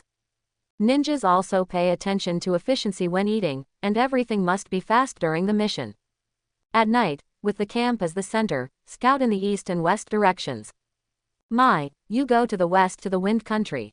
Shuilian, you go to the east to the fire country. The range is 20 kilometers, and you will return to rest after the scout. After the meal, Wuxin, as the captain, quietly issued the task and arranged for the two to go out for scout at night. The Kingdom of Rivers is a small country, located between the Kingdom of Fire and the Kingdom of Wind, and is used as an isolation zone. At the same time, wars between major countries are mostly fought within the borders of such small countries. Yes, okay. Mikazuna and Shuilian heard Wu Xin's words and nodded in agreement. Aoi, you guard the camp. Yes. After Wu Xin finished explaining the task, he suddenly remembered something and took out 2 palm-length fireworks tubes from his ninja bag, and whispered. Shuilian, Mai, take this communication fireworks with you, if there is an unexpected situation, use this to warn.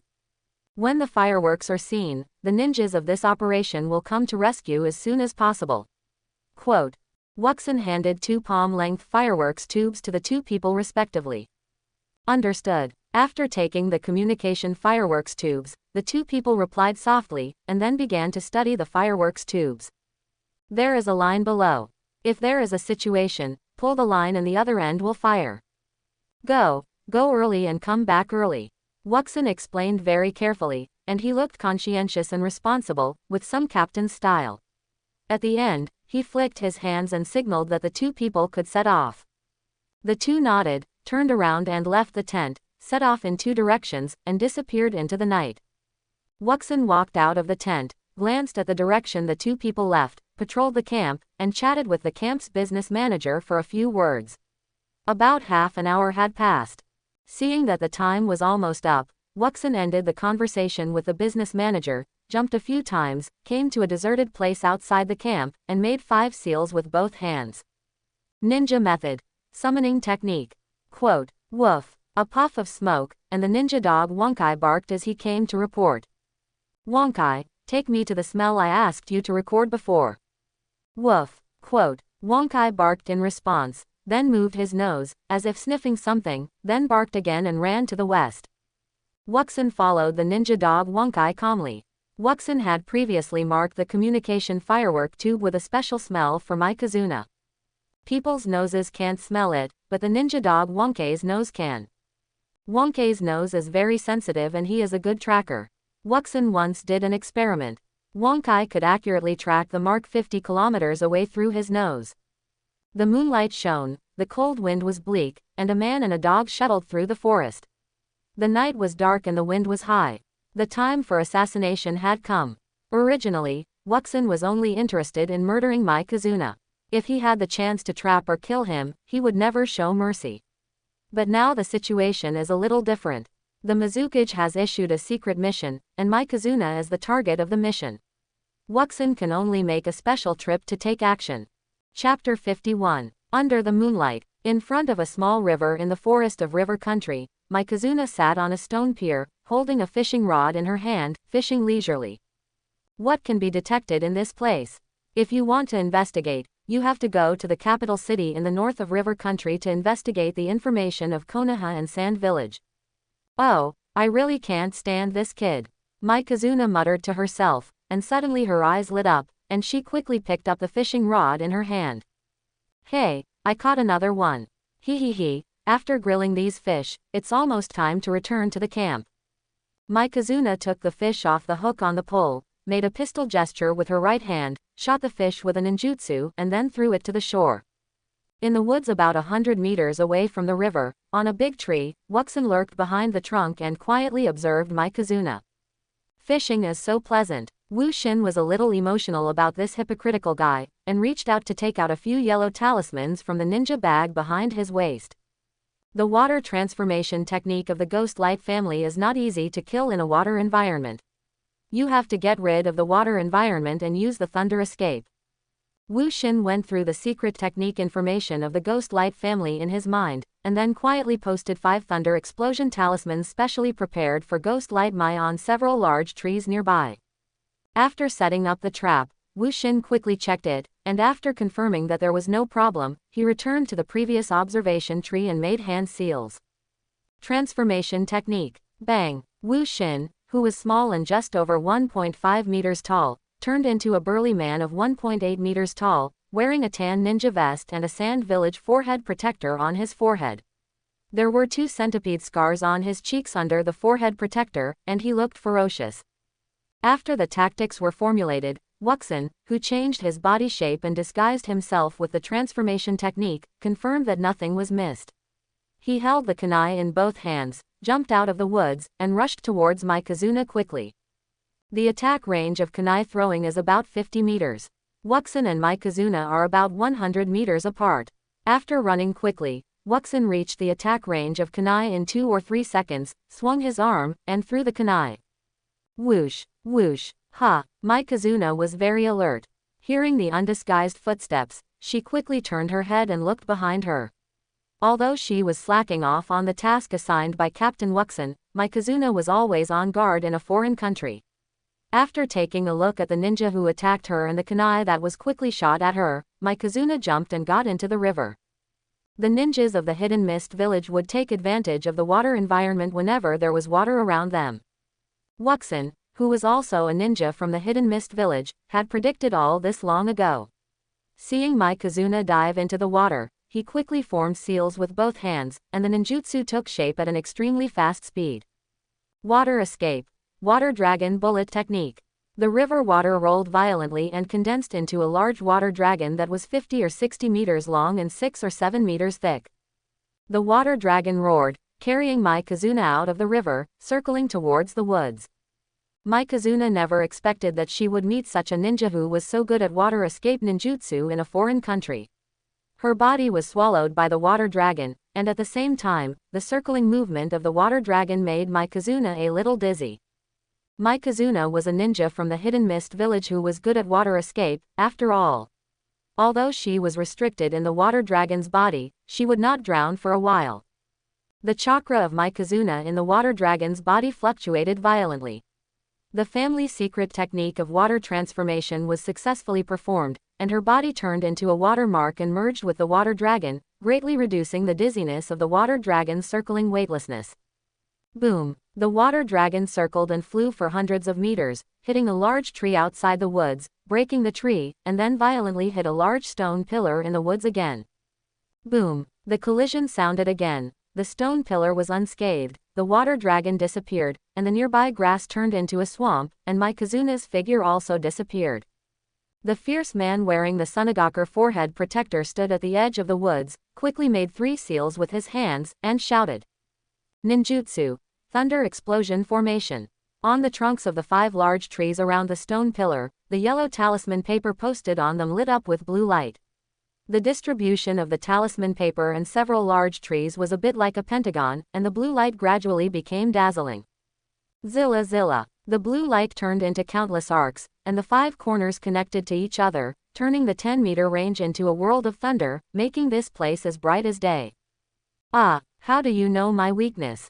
Who are you? A jelly man suddenly emerged from the water within the range, and the jelly man screamed loudly.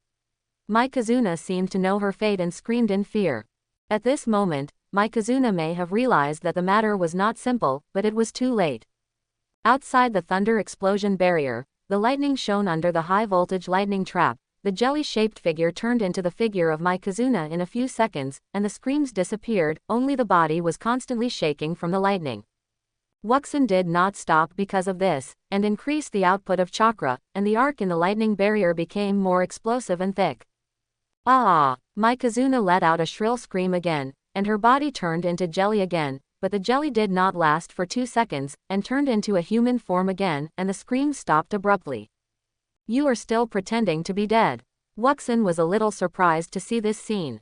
With the increase of lightning output, Mikazuna was charred all over in a few seconds, and white smoke came out. This time he must be really dead. If the body is electrocuted into charcoal, it will be worthless. Wuxin frowned slightly as he watched the scene in the field.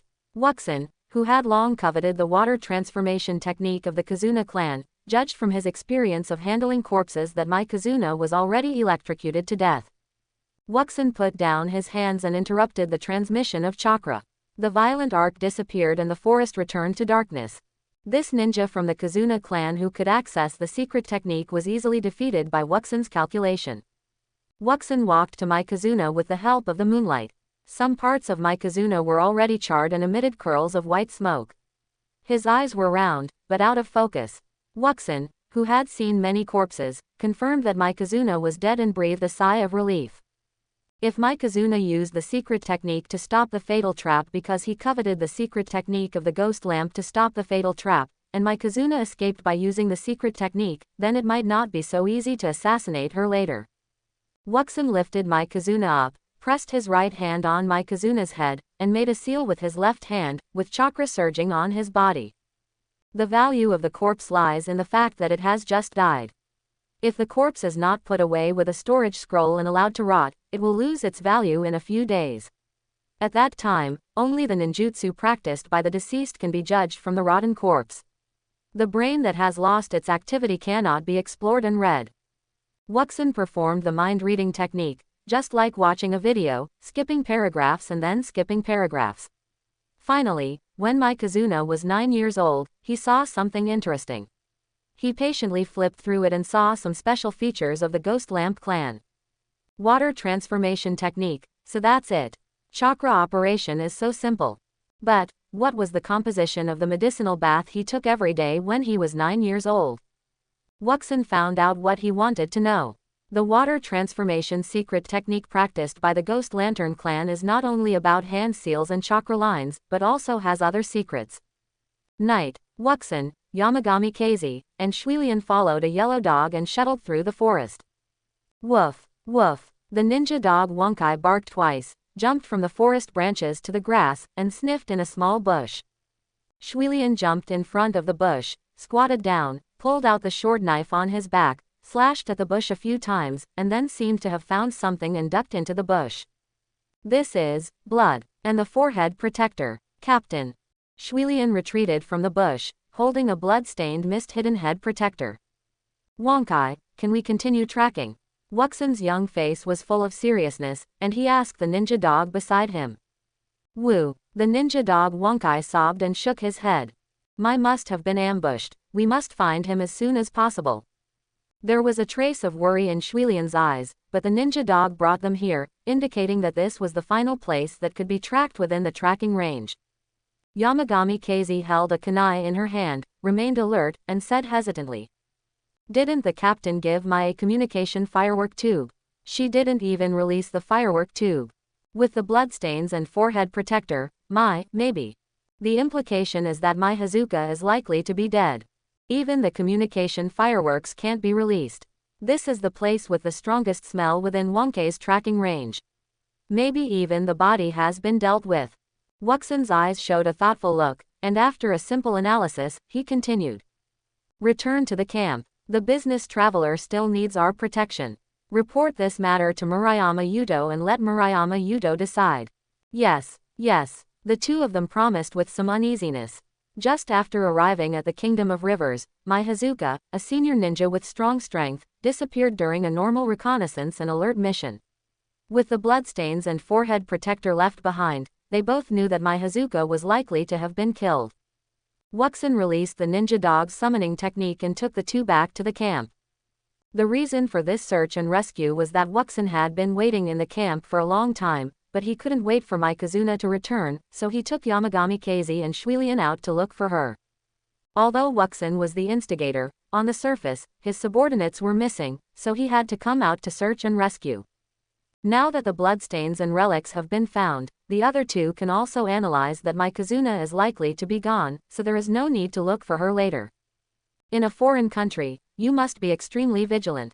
The Mizukage asked us to come here to investigate, which must be because there was a big conflict between Konoha and Sand Village. Perhaps, the Land of Fire and the Land of Wind are in a state of war. Ninjas in a state of stress are extremely dangerous. Wuxin, who was shuttling through the forest, reminded the two behind him. Yes, with the influence of Mikazuna's disappearance, the two did not need Wuxin to remind them, and they did not dare to relax their vigilance in this river country. The three returned to the camp. Wuxin asked Shuilian and Yamagami Keizi to take turns to rest, and he went to the middle of the business trip alone. Although the business trip was divided into 3 parts, the distance between them was not far, only a few kilometers apart. Wuxin arrived at the camp of Yudo Murayama and found Yudo Murayama. He reported the disappearance of Mikazuna and his analysis. Yudo Murayama looked calm and was silent for a long time. Wuxin couldn't tell what he was thinking. After a long time, Yudo Murayama spoke. Where there are ninjas, there are often dangers, especially where ninjas gather on a large scale. The next action should be in groups of at least 2. Don't go out alone anymore. Go back.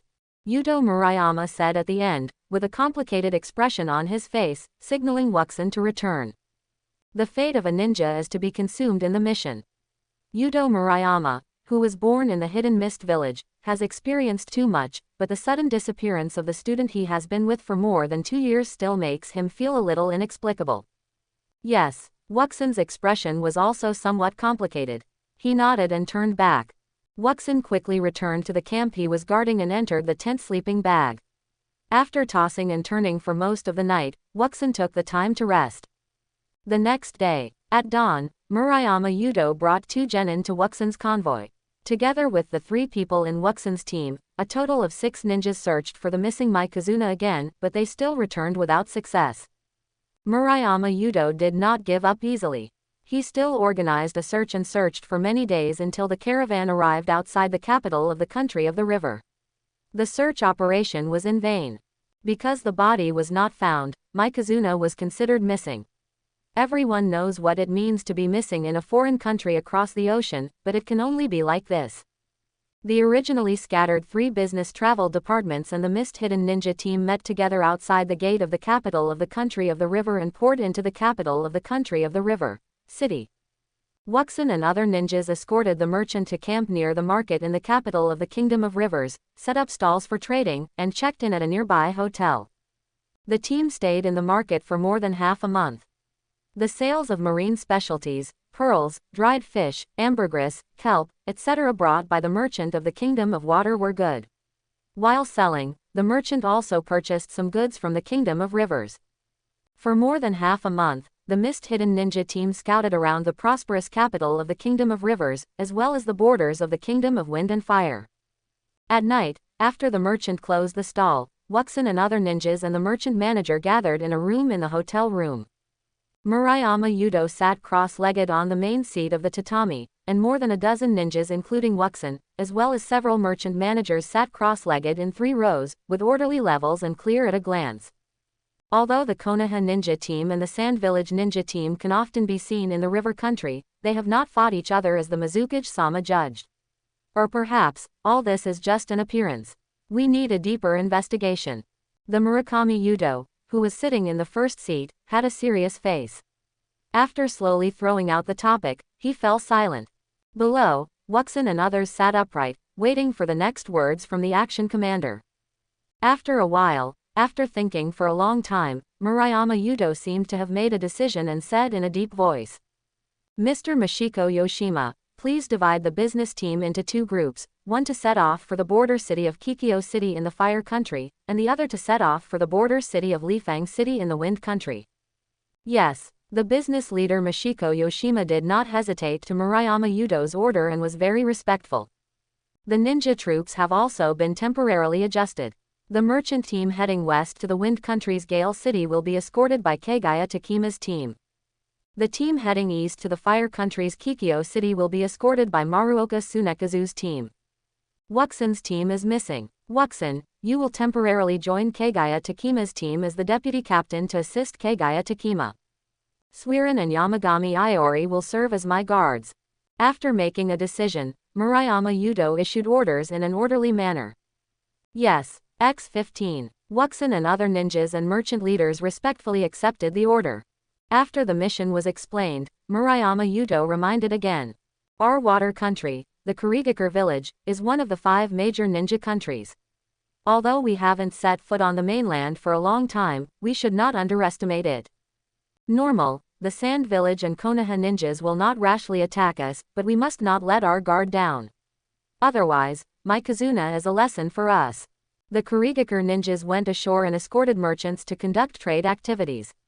They were generally not attacked and killed by ninjas from other major countries, otherwise it would escalate into a diplomatic incident. However, if there was no body left like my Kazuna, and there was no evidence, that would be another matter. Although Murayama Yudo looked serious, his words were sincere. He repeated words such as vigilance several times and waited for everyone to respond again. The Kingdom of Wind. The Kingdom of Wind is full of deserts, and many important cities are built on oases and desertified loess. Wuxin and his caravan of nearly 20 people drove 7 or 8 carriages and moved forward with difficulty on the desertified land road. Next to a carriage in the middle of the caravan, Wuxin and the ninjas of the chunin Kagaya Takima team were full of vigilance. The border of the Kingdom of Wind was not full of deserts as Wuxin thought. Although the land was seriously desertified, it was still far from the kind of desert that Wuxin thought. The convoy drove slowly and passed by a large caravan coming towards them. There were several sand ninjas in the other caravan. One of the tall sand ninjas stopped to examine Wuxin and his companions who were wearing ninja forehead protectors, but finally did not come forward. The two sides passed by each other safely. Captain, this is the 11th team of Sand Village ninjas we met today. After both sides moved away from each other, Genin Mihara Eri reported to Kagaya Takima in a low voice. Yes, Chunin Kagaya Takima replied coldly. Kagaya Takima, 16 years old, just over 1.7 meters tall, with black medium-length hair draped over her shoulders, handsome face, calm and indifferent temperament. Wuxin looked back at the merchant who had hired the Sand Village ninjas and had gone far away, and said softly. When entering the Wind Country, the Sand Village Guard ninjas checked very carefully. During the few days of traveling in the Wind Country, more than 10 teams of Sand Village ninjas can be seen on the road every day. Yesterday, there were hundreds of Sand Village ninjas passing by here. It seems that the border of Sand Village is indeed a bit tense. Since entering the Wind Country, the strict inspections and the Sand Village ninjas that shuttled from time to time on the road all indicate the situation of Sand Village. Yeah, Wuxin's words were agreed by Kagaya Takima, who responded coldly and said in a cold voice. It is still 15 kilometers away from Lifang City, and the team can arrive before dark. Lifang City is the fortress of the Wind Country. When we arrive at Lifang City, we can find out more information about Sand Village. Kagaya Takima's opinion was roughly the same as Wuxin's. Wuxin did not answer, but just nodded in response. After the team had traveled together for so many days, Wuxin also learned some of the situation of Kagaya Takima's team. The female genin named Mihara Eri seemed to have some interest in Kagaya Takima. When there was nothing to do, she always followed Kagaya Takima. The other two genins kept their faces tense and kept alert at all times. The team was silent all the way and arrived at the city of Lifang City in the desert before dark. The Wind Country has a vast territory and poor land. Due to the geographical conditions, commerce is very developed, and the desert oasis welcomes foreign travelers and merchants. The gate inspection of Lifang City is a bit strict, but it did not make things difficult for the water country merchants guarded by Wuxin and others. The ninja guarding the gate noticed the forehead protectors of Wuxin and others, gave a verbal warning, and then let the merchants enter the city. Near dusk, Wuxin's merchant team checked in at a 5-story hotel near the city market, and then began to rest. At night, on the top floor of the hotel, Wuxin stood in front of the railing on the top floor, quietly looking at this desert city. The yellow sand was flying, and the buildings were all yellow, like an enlarged version of a strange water tank. At the same time, compared with the heat during the day, the desert at night was refreshing and cool. Swish, swish, the sound of breaking through the air sounded, and Wuxin quickly turned his head to look at the place where the wind sounded. After seeing clearly that it was Kaguya Takema, he regained his relaxed posture and retracted his gaze. Gale City. Actually, we were able to judge the situation of this city on the way to Gale City. The sand ninjas frequently dispatched large groups, and the tense atmosphere was obvious at a glance. I just don't know how the business of Yuto Murayama's business trip to the Land of Fire is going. Wuxin changed the words such as Yuto Murayama's investigation to doing business. In the fortress of the Land of Wind, you need to be more careful. Maybe there are sand ninjas watching here in a dark place nearby. Well, I am also a little worried about Yuto Murayama. Let's see how the goods of the caravan sell tomorrow. If the goods sell well, we will return after they are sold out. Kaguya Takema slowly walked to Wuxin's side, put her hand on the railing, and never mentioned words such as investigation. The role of business trips is very important. One of them is to conceal the true intentions of Wuxin and other ninjas. Through the sales of goods of business trips, some situations in this city can be roughly analyzed. The merchants sold the goods of the water country in the river country and purchased a lot of food supplements locally. Kelp, dried fish and the like were the main goods of the caravan on this trip, plus a small amount of pearls and ambergris brought from the water country. These can be called the specialties of the water country for the wind country, of goods.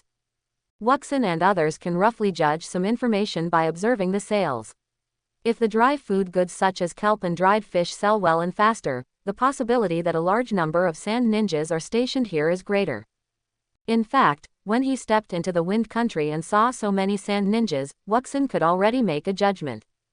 It's just that Wuxin's business trip can't just turn around and go back, otherwise, this sneaky and suspicious look will definitely attract the suspicion of the sand ninjas, or even intercept. At that time, a fierce battle will be fought, and even being surrounded and annihilated by the sand ninjas will be really unlucky. The Water Country Mist Village, as one of the 5 major ninja countries, may have some deterrent power, but if the team is gone and there is no evidence, it will be a waste of death. Kaguya Takema, who stood beside Wuxin and was silent for a while, suddenly said, "We were promoted to chunin in the same period.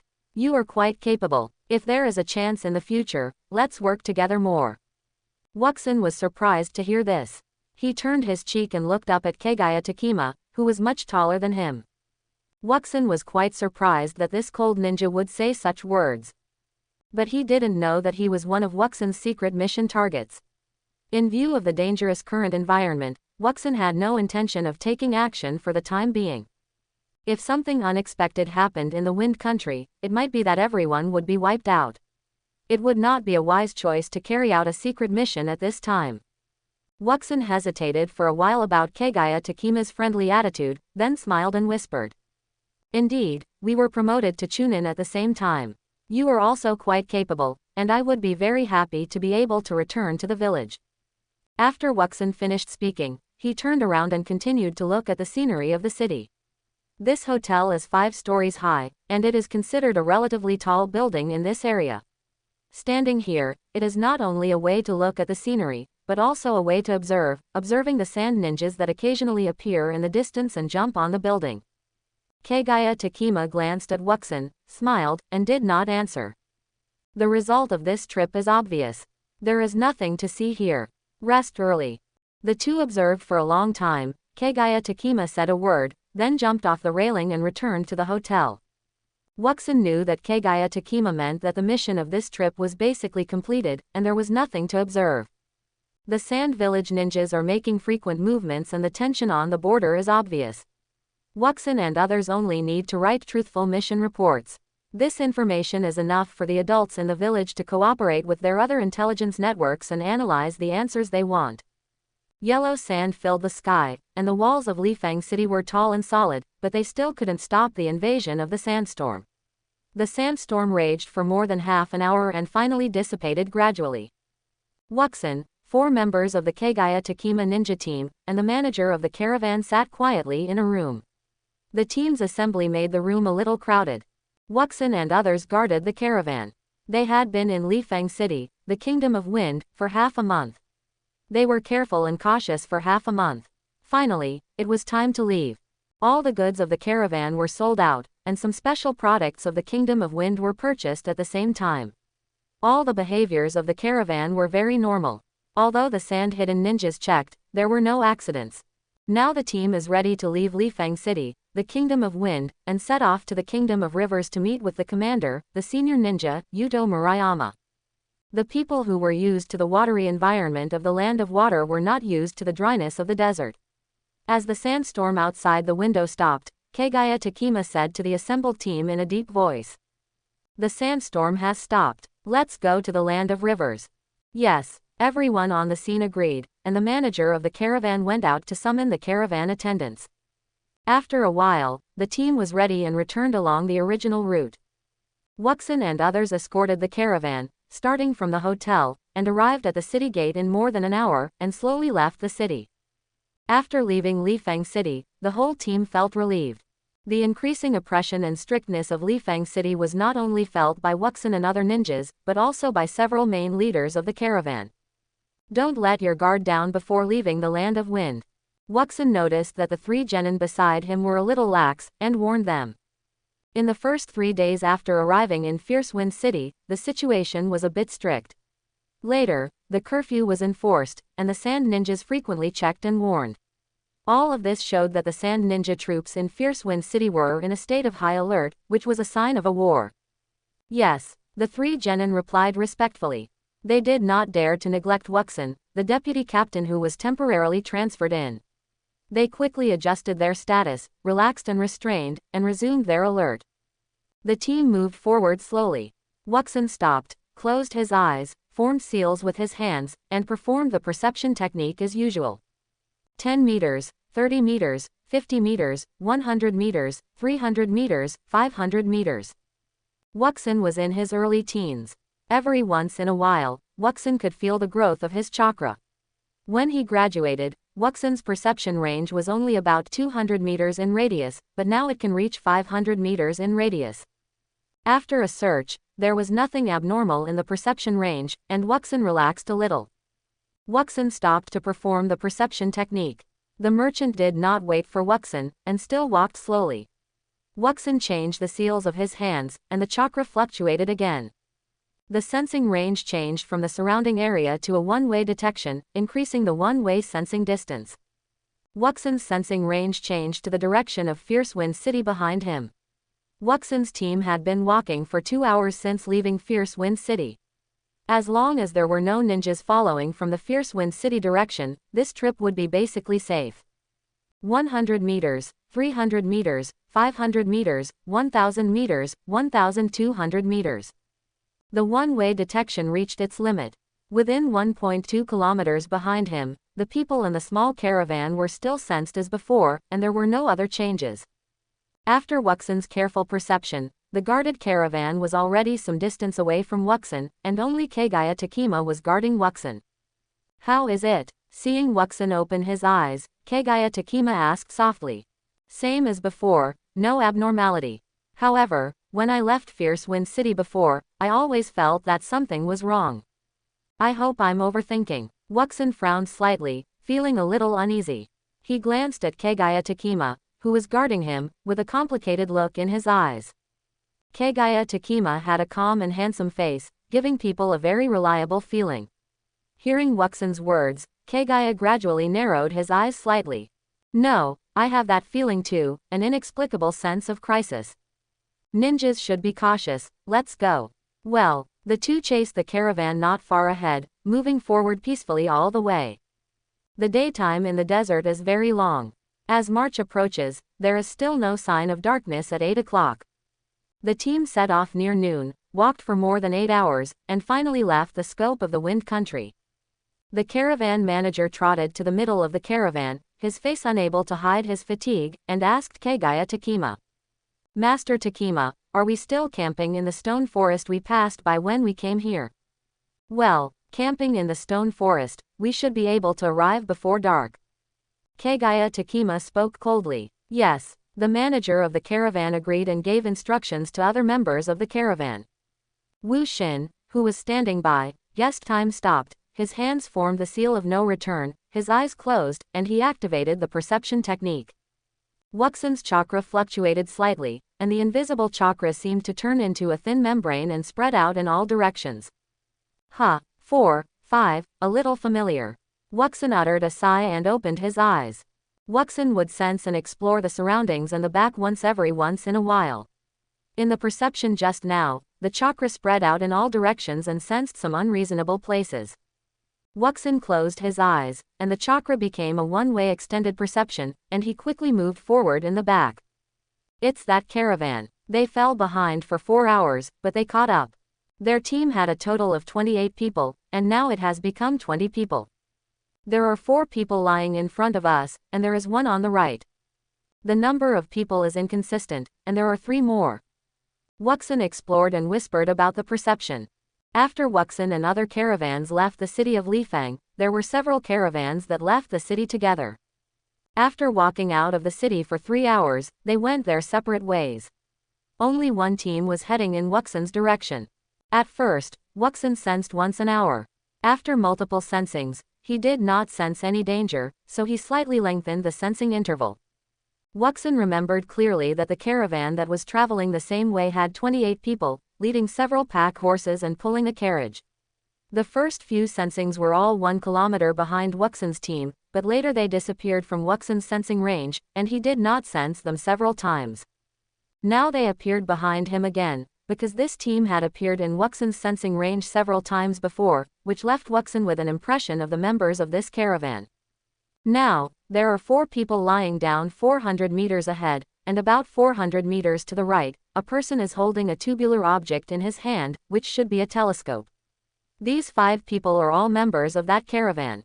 After Wuxin finished sensing the rear, he initiated a one-way sensing towards the person on the right who was investigating him, expanding the range. There are 3 more people behind him. 4 plus 4 is the composition of the ninja team. The 4 in front are still lying down, it seems like an ambush. These people have bad intentions. Wuxin made a judgment after some perception. Kagaya Takema stood beside Wuxin, with a cold and calm face. She looked aloof, but in fact she was very considerate. 8 people. Kagaya Takema's calm face and tone seemed a little disdainful. Wuxin and Kagaya Takema had a brief exchange and quickly formulated a tactic. Then the 2 returned to the caravan calmly and directed the caravan to continue moving forward. Kagaya Takema was next to the carriage in the middle of the caravan, and made a few hand gestures with the 3 genin to communicate in secret. The 3 genin looked stern, nodded, and replied with secret hand gestures. Ahem. Wuxin coughed, glanced at the 3 genin, made a hand gesture, and walked to the front of the caravan. The 3 genin followed calmly.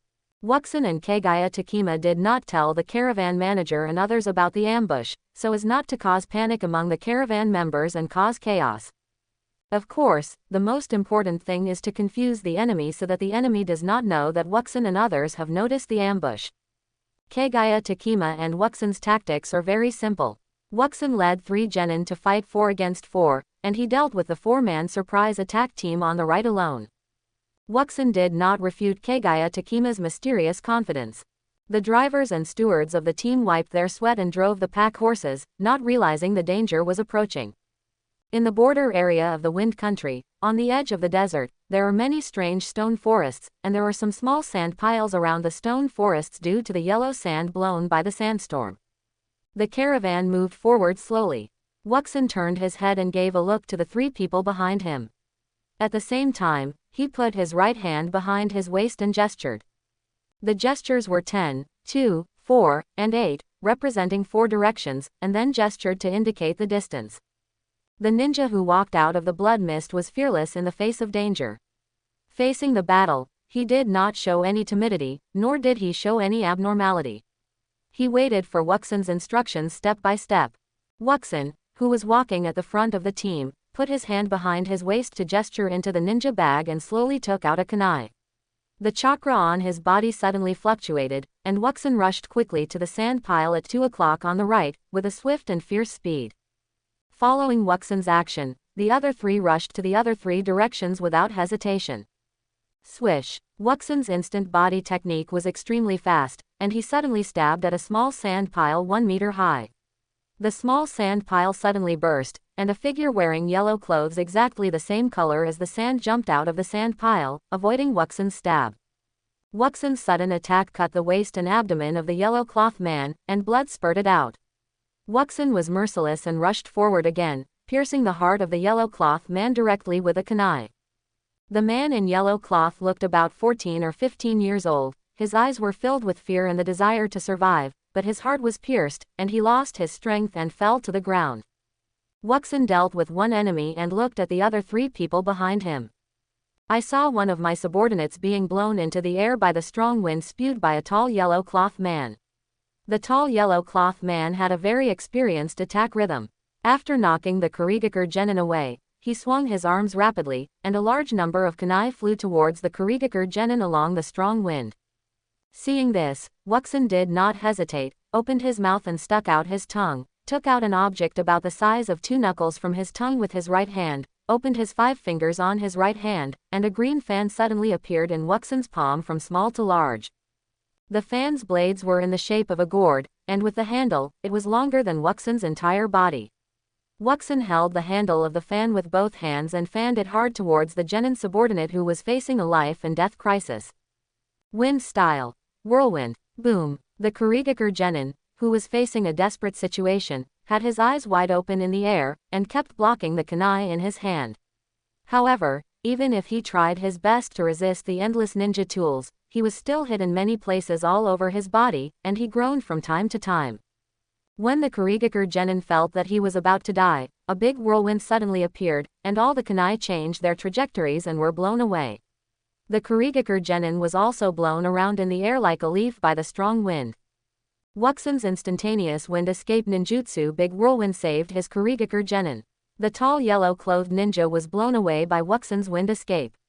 After spinning in the air, he escaped from the whirlwind in the direction of the whirlwind. Although he landed in a bit of a mess, it can be seen that he is a good wind escape player. After saving his companion, Wuxin looked around. Except for the tall yellow-clothed ninja who looked to be in his 20s, the other yellow-clothed people looked about 15 or 16 years old. They should be a team of all chunin. Although the other 2 genin on his side were a bit embarrassed in the battle, they were not defeated quickly. It would not be a big problem to fight for a while. Wuxin held the fan in his hand and breathed a sigh of relief. Originally, if he couldn't win against the odds, Wuxin would choose to use these people as bait, abandon them, and escape alone. Wuxin didn't tell Kagaya Takema about this secret tactic. Now, the enemy one person was killed instantly by him, and the rest of the enemies looked ordinary. With 4 of them against 3, Wuxin thought he had a good chance of annihilating the enemy once the injured mist hidden ninja who was hiding was bandaged. While Wuxin was looking around and analyzing the battle situation, the yellow-clothed man who was blown to the ground by Wuxin quickly formed seals with his hands. After a few seals, the ninjutsu quickly took shape, and he shouted. Wind style. Big breakthrough. A gust of wind mixed with a lot of yellow sand, like a shock wave, quickly bombarded Wuxin. Ha! Trivial tricks. Facing the yellow sand shock wave, Wuxin sneered, holding the fan in both hands, and fanning from right to left. After the fan reached the left side, it gently returned to the right side and fanned again. Wind style. Wind reversal.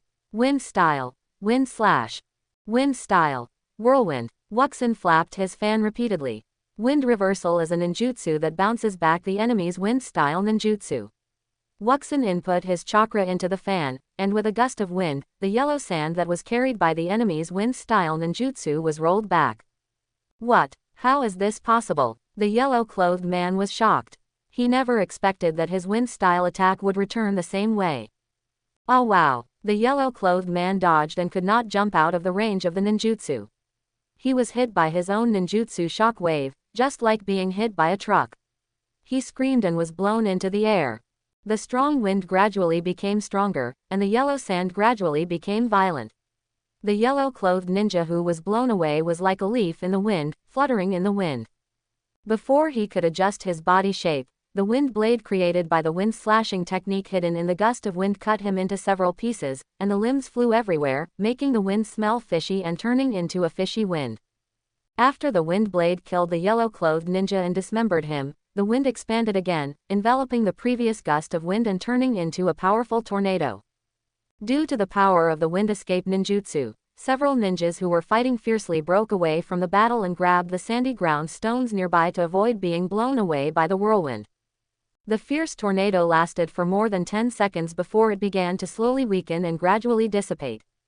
After the tornado became smaller, the other two yellow-clothed men took advantage of the remaining power of the wind and used the direction of the wind to increase their speed, and fled away in a few flashes. Captain. After the enemy escaped, the two genin did not chase him, but quickly gathered around Wuxin. Captain. The severely injured genin, who had been hiding for a while, was wrapped in bandages and came over a little late. Two of them were in good condition, and one was in a sluggish state. Wuxin glanced at the three of them, closed his eyes, and performed a perception technique to explore the specific location of Kagaya Takima. In the desert, two young men were about 10 meters apart, facing each other. One was wearing yellow clothes, the same color as the desert, and a mask and turban, so his face could not be seen, and he was very short. The other was a handsome black-haired man wearing a mist-hidden head protector. The black-haired man, Kagaya Takima, had torn clothes, several wounds and flesh turned outward, and 3 corpses under his feet. Are all the ninjas from the sand village so secretive? Kagaya Takima panted slightly, staring at the yellow-clothed man opposite him. Although he was not in good condition, his tone was still disdainful. The yellow-clothed man stared at Kagaya Takima with his eyes exposed outside the mask, and was very afraid. He laughed softly when he heard the words. What sand village? I am a desert bandit. The relaxed and unconcealed perfunctory tone in the words made Kagaya Takima sure of the other party's identity. After a few words, Kagaya Takima recovered a little, and her panting was not as severe as before. She threatened. You intercepted the caravan of our water country mist village. Aren't you afraid of provoking a war? Oh, don't make it so serious. You were robbed by the sand bandits and your bodies were gone. As a wind country, I know the wind country sand village very well. I believe that the wind country sand village will help you find the sand bandits and cut them into pieces to avenge you, ha ha ha ha. The yellow-clothed man disguised as a sand bandit did not hide his intention and even laughed at the end. Seeing the other party's undisguised intention to kill him, Kagaya Takima narrowed his eyes slightly. The man in yellow seemed to not care about the enemy's desperate struggle. He stopped laughing, and his eyes showed pride. He taunted. Self-righteous Kurigakur ninja, do you think I don't know your trick of delaying with words and taking the opportunity to recover your strength? Hee, I have seen through your plan a long time ago. The reason why I cooperated with you. Hee, do you feel your body is hot and your skin is itchy? Ha ha ha ha. Hearing the words, Kagaya Takima's face did not change, as calm and indifferent as always. He even stopped keeping a guard posture and sat cross-legged on the ground to rest. The sand ninja was a little surprised and doubtful when he saw Kagaya Takima's resigned and unguarded posture. At the same time, he noticed that behind Kagaya Takima, 3 yellow-clothed men were running towards this side quickly. Seeing his companions coming, the yellow-clothed man became more confident and chuckled. My companions have returned, and you are the last one left in your caravan. Kurigakur ninja, what blood mist village, it's just like that. Since you still have some strength, if you have any last words, just say it, I will kindly help you record it. The yellow-clothed man's tone was extremely sarcastic, just exerting psychological pressure. Even if Kagaya Takima was poisoned, he refused to step forward to fight. Kagaya Takima showed a strange smile on her calm face, and said with a smile. You should look behind you. Behind me. Boring tricks. The yellow-clothed man patted his forehead speechlessly, turned his head slightly, and looked behind in accordance with Kagaya Takima's words. Who knew that as soon as he turned his head, he saw the profile of a stranger. Ah, the yellow-clothed ninja was shocked and had no time to react. The stranger's kunai directly wiped his neck. Wuxin cut the yellow-clothed man's neck cleanly and neatly, without any dragging, which is very consistent with the style of the Kurigakur ninja who is proficient in assassination. This man was attracted by Kagaya Takima's full attention. Wuxin quietly touched behind him. When he turned his head, he put a kunai on his neck and killed him with one knife.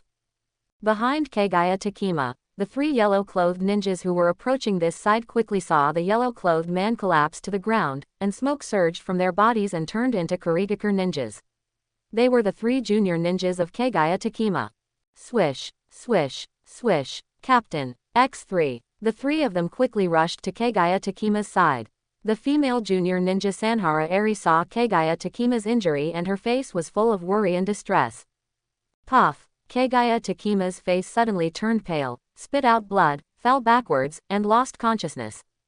Captain, X2. Takima. The three of them exclaimed, and Mihara Eri burst into tears instantly. She laid Kagaya Takima flat on the ground and performed the medical ninjutsu healing technique to heal Kagaya Takima's wound. On the other side, Wuxin placed his right hand on the head of the short yellow-clothed man, and maintained the seal of the unknown with his left hand, looking for information.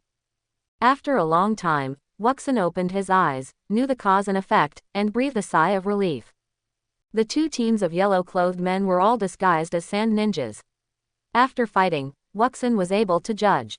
After checking through the mind-reading technique, Wuxin confirmed the identities of these people. His guess was correct. The two leaders were all special jonins, and they led among the three subordinates. There are chunin and genin. These two teams of Sand Village coveted the merchant goods that Wuxin was guarding, so they came here to kill people and rob. They were not assigned by Sand Village or any Sand Village ninja troops. These people were the scum of Sand Village, and they were some people who gathered together in collusion. Wuxin knew the source of the attackers and ruled out the Sand Village. The pressure in his heart dissipated immediately. Hearing the shouts of several people over there, Wuxin strode forward and asked, "What happened to Takima?" "Master Wuxin, Master Takima should be poisoned." Eri Mihara was heroic in the battle, but now she couldn't stop crying, with a look of anxiety and helplessness. It can be seen that she cares about Kagaya Takima very much. Kagaya Takima was unconscious, and Wuxin, the deputy captain, temporarily became the team leader. Wuxin said very quickly, "Mihara Eri, you take care of Captain Takima. You two, go back to the previous place and search their bodies to see if there is an antidote." Wuxin pointed at the other two genin, then quickly rushed to the body that Wuxin had just killed and began to search. Exploring ninja corpses is very dangerous. Although Wuxin was a little anxious, he remained cautious and did not want to capsize in the search for ninja corpses. Many ninjas would set traps or secret techniques on themselves, and they could still kill people even when they were really dead. Wuxin searched for a while and found several kunai and a sandwich shuriken in the ninja bag of the corpse, plus 2 scrolls and 2 bottles. Wuxin opened the scroll and checked it. All the scrolls were written with poison formulas. Wuxin roughly browsed it and opened another one, AB level wind escape ninjutsu. Carrying a scroll of ninjutsu with him only meant that this ninja had recently been studying this ninjutsu. Wuxin also had 2 scrolls on him. Wuxin opened the last small bottle and sniffed it. It smelled extremely bad. It must be poison. Wuxin closed the bottle and opened another bottle. There were some small balls inside. Bingliong pills. No antidote. Wuxin didn't find the antidote after searching, and he wasn't too surprised. Most ninjas who are good at using poison don't carry antidotes, otherwise, as long as they are killed, others can find them. Most antidotes are temporarily prepared by themselves. After Wuxin collected these things, he put his hand on the head of the sand ninja and used the mind-reading technique to check again. Although Kagaya Takima is Wuxin's secret mission target, they have been together for this period of time. Kagaya Takima's responsibility and friendly personality, cold on the outside but warm on the inside, make Wuxin feel a little strange. The focus of the mind-reading technique before was to confirm the identities of these sand ninjas. This time, the focus of the mind-reading technique is pharmacology. Wuxin quickly searched the memory of the corpse like watching the video, and finally confirmed a formula that looked like an antidote. This formula was prepared by the sand ninja many times. At the same time, he also understood what the poison in Kagaya Takima was like. There is no material, too late. Wuxin, who understood the toxicity and pharmacology, quickly made a judgment. The poison used by Sand Ninja is called the 3 Absolute Poison. It is a toxin extracted from 3 highly toxic creatures and mixed with some herbs. The first 4 hours before poisoning is the first stage, and the body will have some subtle reactions, which can be cured with antidotes. 4 to 8 hours is the second stage, and the whole body will be hot and itchy skin, which is the last time to use medicine to detoxify. 8 to 12 hours is the third stage, the condition is coma, the skin will turn black. At this stage, you can't live more than 4 hours, even if you take the antidote, the survival rate of detoxification is only 1 in 10. In other words, this poison will definitely kill people within 12 hours. And this poison has a characteristic: the more the poisoned person uses chakra, the faster the poison will take effect. According to the memory of this Sand Ninja before his death, Kagaya Takima's whole body was itchy and he used chakra to fight, trying hard to resist, and he was not far from death. Wuxin carefully checked his memory, which took a long time. His chakra was almost exhausted, and his face was tired with visible fatigue. The sky also darkened, and night slowly fell. The 2 genin sent by Wuxin to find the body of the yellow-clothed man who was killed before also returned here. Captain Wuxin, I didn't find the antidote. I didn't find it either. The 2 reported to Wuxin, looking at the past a little at a loss. Wuxin glanced at the 2 of them, then at Mihara Eri, whose face was covered in tears, and said in a deep voice, "Carry Captain Kagaya Takima on your back and go meet up with the caravan first." Yes, X2. When Wuxin and his companions were fighting, the caravan members ran away in a mess. When they were found by Wuxin and his companions, a group of people were hiding behind a rock. The caravan gathered their carriages and horses, and did not dare to stay in the territory of the Wind Country, and hurried on under the stars. After 2 hours of traveling, everyone was tired, and the night vision was poor. The caravan set up camp in a flat area on a hill. Wuxin breathed a sigh of relief when he saw that the team was temporarily safe, and walked towards the carriage carrying Kagaya Takima. In the carriage, Kagaya Takima was lying on a wooden board, her skin was black, she was barely breathing, and a towel was applied to her forehead. Next to her was Mihara Eri, who had been guarding Kagaya Takima. Captain Takima hasn't woken up yet. Wuxin got into the carriage and saw Kagaya Takima's dark face, and couldn't help feeling a little sad. This shouldn't be the emotion that a Kurigakur ninja should have. Wuxin's heart was very complicated. Although he was not good at speaking, he actually had a lot of good feelings for this Kagaya clan ninja who was cold on the outside but warm on the inside. No, Vice Captain, will Takima wake up? Mihara Eri wiped her face, and there were no traces of tears. While talking, she took off the towel on Kagaya Takima's forehead, rinsed it in a basin of water next to her, wrung it out, and applied it to Kagaya Takima's forehead again. Wuxin didn't know how to answer Mihara Eri. He opened his mouth, but still didn't say anything, and remained silent. This poison requires 13 kinds of herbs, plus the 3 poisons of desert lizard, desert scorpion, and desert snake. The poison may be easy to catch, but the herbs cannot be collected or purchased in this wilderness. In the early stage of poisoning, if you understand the characteristics of the poison and rush to other oasis cities in the Wind Country to purchase it, there may be hope. In the final 4 hours, time is not enough. Takima, powerful, gentle, looks cold and unkind, but is actually very easy to talk to, especially considerate of others. Mihara Eri may have understood Wuxin's silence, and an abnormal smile appeared on her face, gently wiping Kagaya Takima's cheek with a towel. I believe that Lord Kagaya Takima will definitely get through this difficult time. He told me that he wanted his family and the village to live in peace and merge into one. His ideal has not yet been achieved, and he will not give up so easily. Because he is a man who keeps his promises. Mihara Eri's eyes were full of tenderness, and she gently talked about the past between her and Kagaya Takima.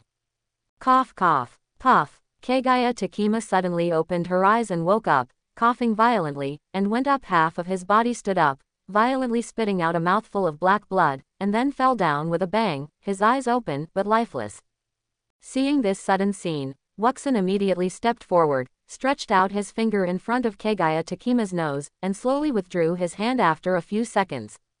Wuxin took a deep breath, stretched out his hand to touch Kagaya Takima's face, and helped him close his eyes. Take Kagaya Takima back to your hometown. Wuxin finished speaking and turned to leave the carriage.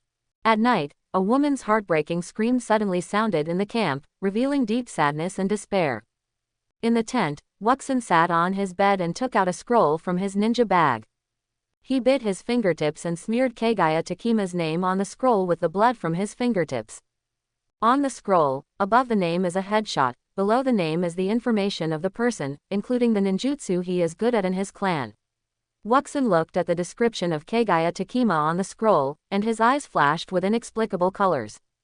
Personality: cunning, cruel, violent, advocating power, extremely selfish, suspected of killing village ninja so-and-so, good at ninjutsu, taijutsu. Wuxin finished reading the description of Kagaya Takima on the scroll, and after recalling the history of his brief contact with Kagaya Takima, he felt puzzled by the description of the scroll. If he is really such a person as described in the scroll, he should not be supported by his 3 subordinates. This is a genin of the Hidden Mist village. Kagaya Takima was promoted at the same time as himself a few months ago, and their team was not established for a long time. After a day of non-stop work, plus the battle in the afternoon, Wuxin was very tired and slowly closed the scroll. What kind of world is this? Wuxin's business team did not encounter any more attacks on the road, and arrived safely in the capital of the Kingdom of Wind in the evening a week later. In the city, in the room of the Rukawa Hotel, Wuxin led the team to report the observations and judgments of the Kingdom of Wind to the action commander, Yuto Murayama. The above is what we have seen and analyzed.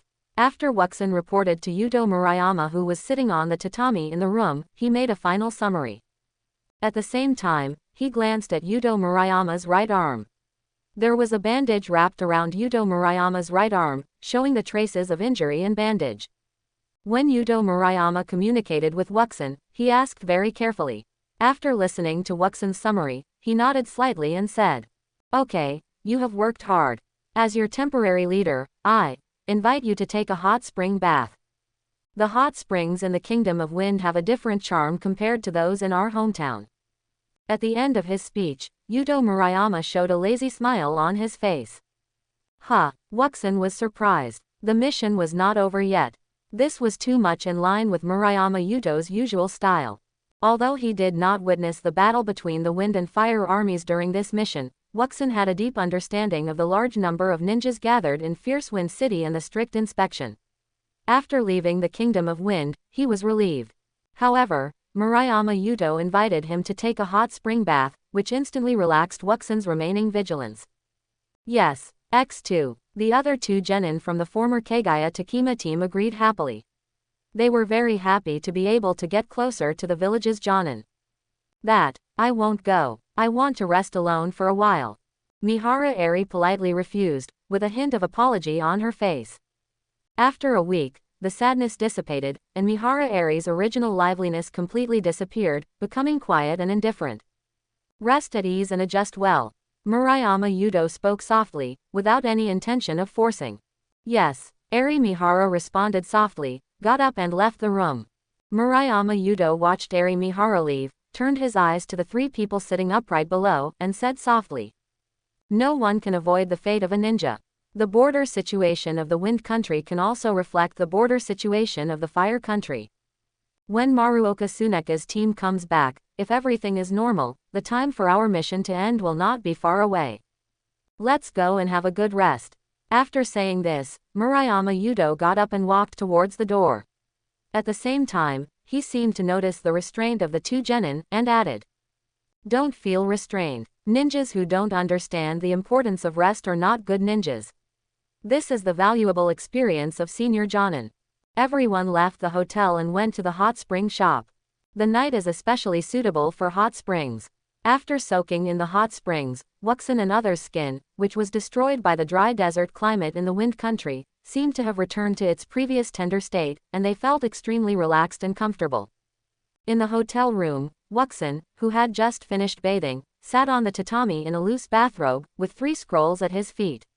After being treated by Murayama Yuto out of his own pocket, Wuxin felt much more relaxed. Wuxin picked up the scroll and studied the ninjutsu that the 3 generations of Mizukage had given to Wuxin before he set out to improve his strength. Wuxin had already mastered the B-level illusion, the water drowning technique, and the other A-level ninjutsu, the water tornado technique, was a little difficult for Wuxin at the moment. In Wuxin's practice, he felt that it might be because of his chakra problem, and the water tornado technique he performed could not reach the power described in the scroll. It might be because he did not even meet the minimum chakra requirements for the water tornado technique, resulting in insufficient power. The water tornado technique summons water that rises up like a tornado. Then control the water to spread like a waterfall and attack the opponent downwards, eventually forming a large river.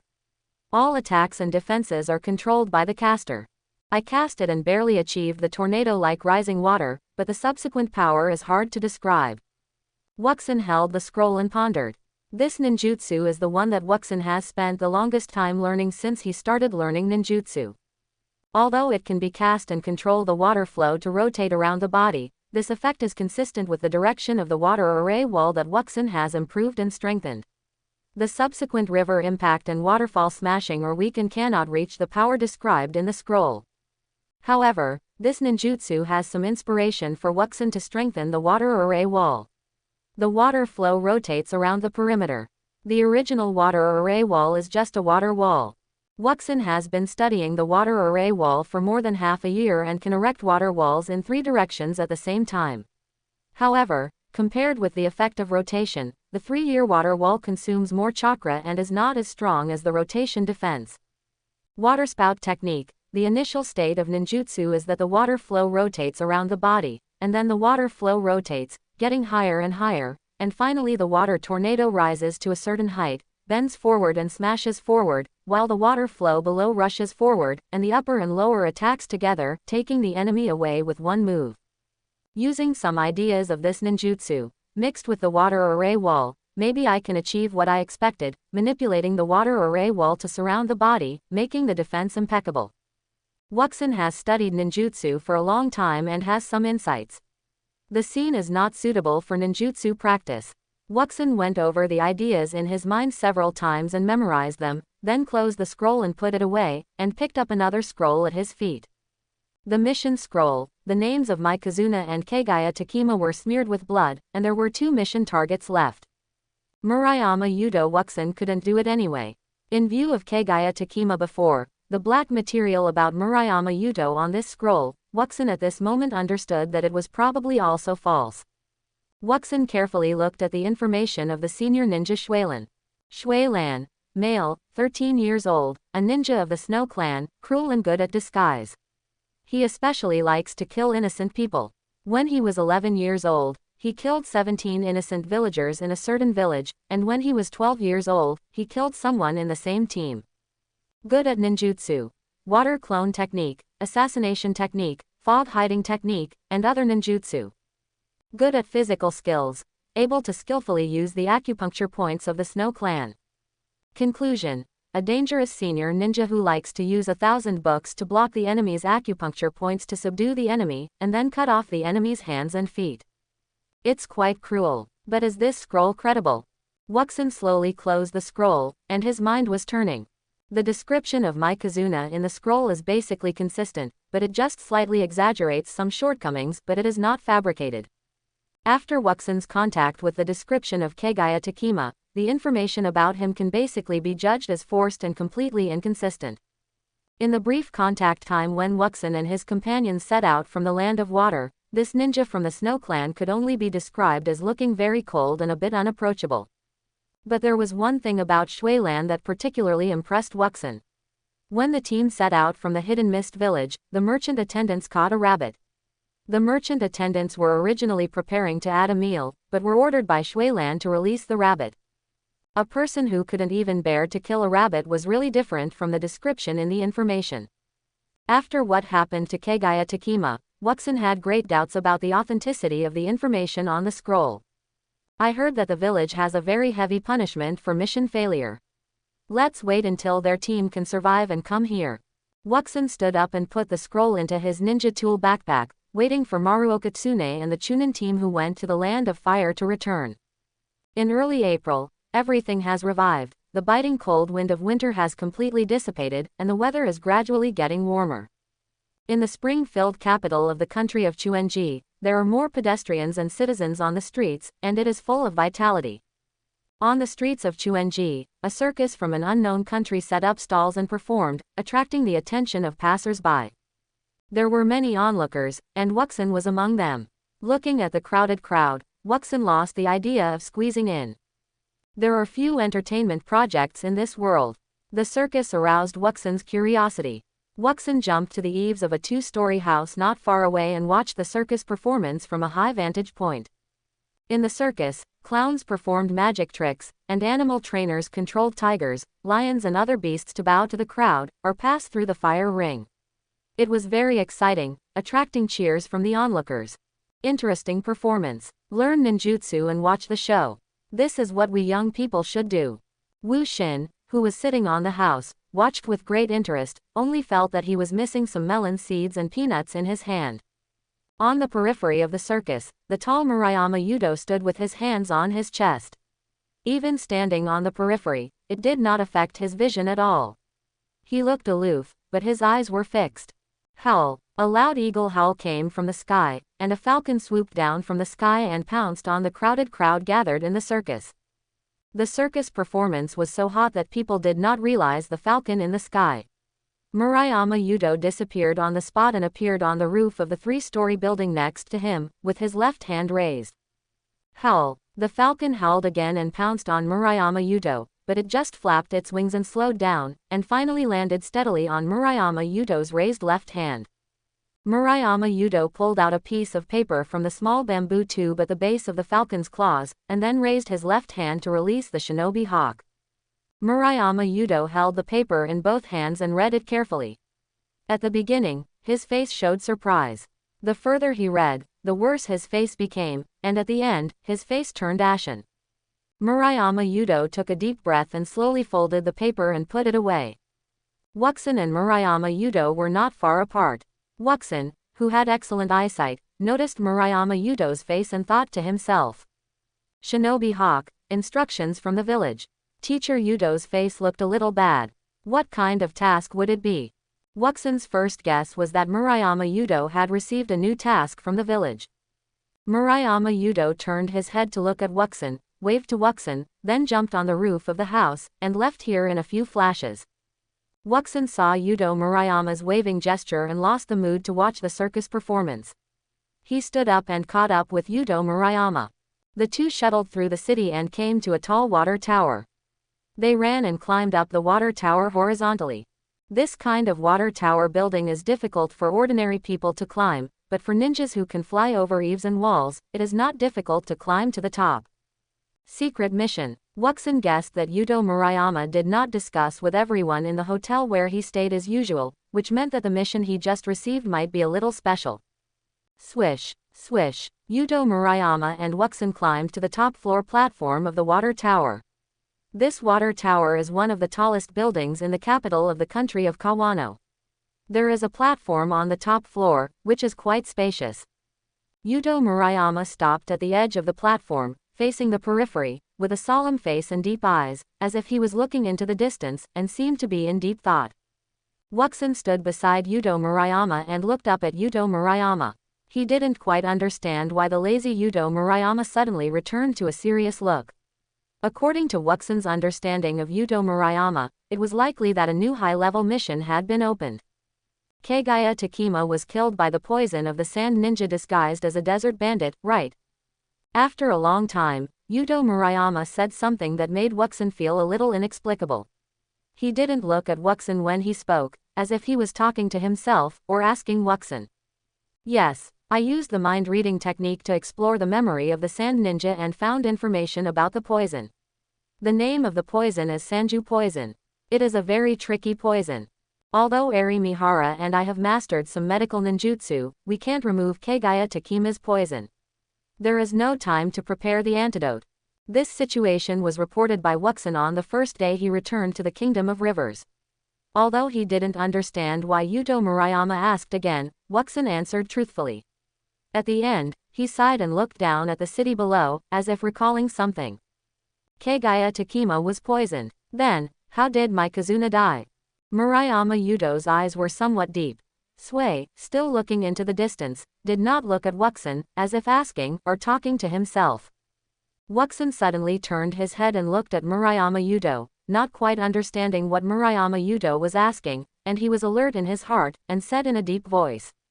When we arrived at the south port of Kawanokuni and headed for the capital of Kawanokuni, my Kitano disappeared on the road. There are many Konoha ninjas and Sand Village ninjas in the capital. We have been here for several months and have witnessed several conflicts between the two sides. I think my Kitano's disappearance should be related to Sand Village or Konoha, but the body has not been found and cannot be verified. Wuxin slowly recounted my Kitano's situation, and at the same time provided his own analysis and conjecture. Ha ha ha ha ha ha. Murayama Yudo suddenly laughed, starting with a light laugh, and soon turned into a hearty laugh. After a moment, Murayama Yudo seemed tired of laughing, and said with a smile. So, next, your next target, me or Shui Lan? Swish. Wuxin jumped immediately after hearing this, and distanced himself from Murayama Yudo. The water tower was very tall, and the rooftop platform was quite wide, about the size of half a basketball court. Wuxin stood in the center of the platform, looking at Murayama Yudo, who was standing on the edge of the platform and slowly turning around. This is a secret mission assigned by the third Mizukage, and it must not be leaked. Wuxin narrowed his eyes slightly, and his mind turned quickly. Murayama Yudo's words, even his name, all indicated that he knew Wuxin's secret exclusive mission, which made Wuxin feel a little incredible. The secret mission information of the Mizukage could be leaked. First of all, it was ruled out that his mission scroll was secretly read by others, because Murayama Yudo was still normal before he left the hotel in the morning. Murayama Yudo's accident happened after he received the message from the telegraph ninja Eagle. The two sides stood in silence for a long time. Wuxin said solemnly, "Has my mission been leaked, Mr. Yongren? I have decided to take the punishment for mission failure, and I have never thought of assassinating you." Wuxin revealed the truth. At this point, there was no point in pretending and denying. His exclusive mission must have been leaked. Murayama Yongren's expressionless face made Wuxin feel a little pressured. Most of his ninjutsu were taught by Murayama Yongren. Although he was proud of being better than his teacher, when facing such a senior veteran ninja, Wuxin's first thought was how to escape. Murayama Yudo had a blank expression on his face. He was not the hot spring Jonin that Wuxin had in mind. He was not the kind of sultry Jonin that Wuxin had in mind. He exuded a strong sense of oppression, a feeling that Wuxin had not felt for a long time. Wuxin looked solemn, staring at Murayama Yudo opposite him. Although he had never thought of murdering Murayama Yudo, he could not judge whether he would believe it. "I never thought that you would grow to this point in more than a year." Murayama Yudo stared at Wuxin. His words were cold, making Wuxin feel an inexplicable strange feeling in his heart. Wuxin narrowed his eyes slightly, put his hands together to form the seal of the future, and shouted softly. "Illusion. Release." The abnormal sense of shame that made Wuxin lose his fighting spirit and vigilance instantly dissipated. After breaking the illusion, he quickly took out a kunai from the ninja tool bag behind his waist, holding the kunai upside down in a blocking posture, and his vigilant attitude was undoubtedly revealed. "Teacher, you taught me illusion, so don't use this kind of boring trick." Wuxin looked at his teacher, Yudo Murayama, with caution, and spoke calmly. He was not afraid of facing his teacher, Yudo Murayama. Although his face was solemn, his calmness was not a disguise. The chakra of Yudo Murayama fluctuated, causing dust to float on the platform. Wuxin, who was good at perception, could feel that Yudo Murayama's chakra was a little unstable, fluctuating, calm, then fluctuating again, and calm again. Sensing the hesitation of Yudo Murayama, Wuxin relaxed a little and whispered. "Teacher Yudo, no one can refuse the mission of Mizukage. I think you should understand this better than me. Although your name is on the list, I have never thought of murdering you. My Kazuna, Kagaya Takema, Shueilin. If the three of them die, there will be only the last Jonin left, and I can't defeat them. I think that even if the third Mizukage punishes me, it will not endanger my life. I have decided to give up you and bear the punishment for mission failure. Do you really want to kill me?" Feeling the hesitation of Yudo Murayama, Wuxin spoke softly, and expressed his respect and support for him very clearly. Although he did not want to kill Kagaya Takema, but he died unexpectedly, so the mission ideas he formulated when he left the village should continue. Blood Mist. For failed ninjas, the punishment is very harsh. Although he has never experienced punishment, he does not know what the punishment is. However, the adult ninjas in the village were extremely afraid of mission failure. Many of them would rather sacrifice their lives to complete the mission, which shows the deterrent power of punishment. Although I don't know what the specific punishment is, I don't want to experience it or understand it. Although Mai has a stubborn personality, but, forget it. Murayama Yudo was about to talk about Mai Kazuna, but he paused. Perhaps Murayama Yudo himself knew that in the Blood Mist village, such a result is not surprising for a stubborn personality. Murayama Yudo was silent for a long time, and finally sighed deeply and said, "Your assassination mission ends here." Wuxin narrowed his eyes slightly, not understanding the meaning. "I don't know if I should be dealt with, or if my mission is terminated as the word means."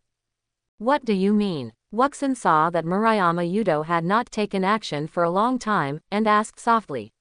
"From beginning to end, I didn't dare to let down my guard." Murayama Yudo took out a piece of paper from his vest pocket, crumpled it into a ball, flicked it lightly, and shot the ball of paper at Wuxin. Wuxin took the note, his eyes never leaving Murayama Yudo, slowly opened the paper ball, and moved his eyes to both sides.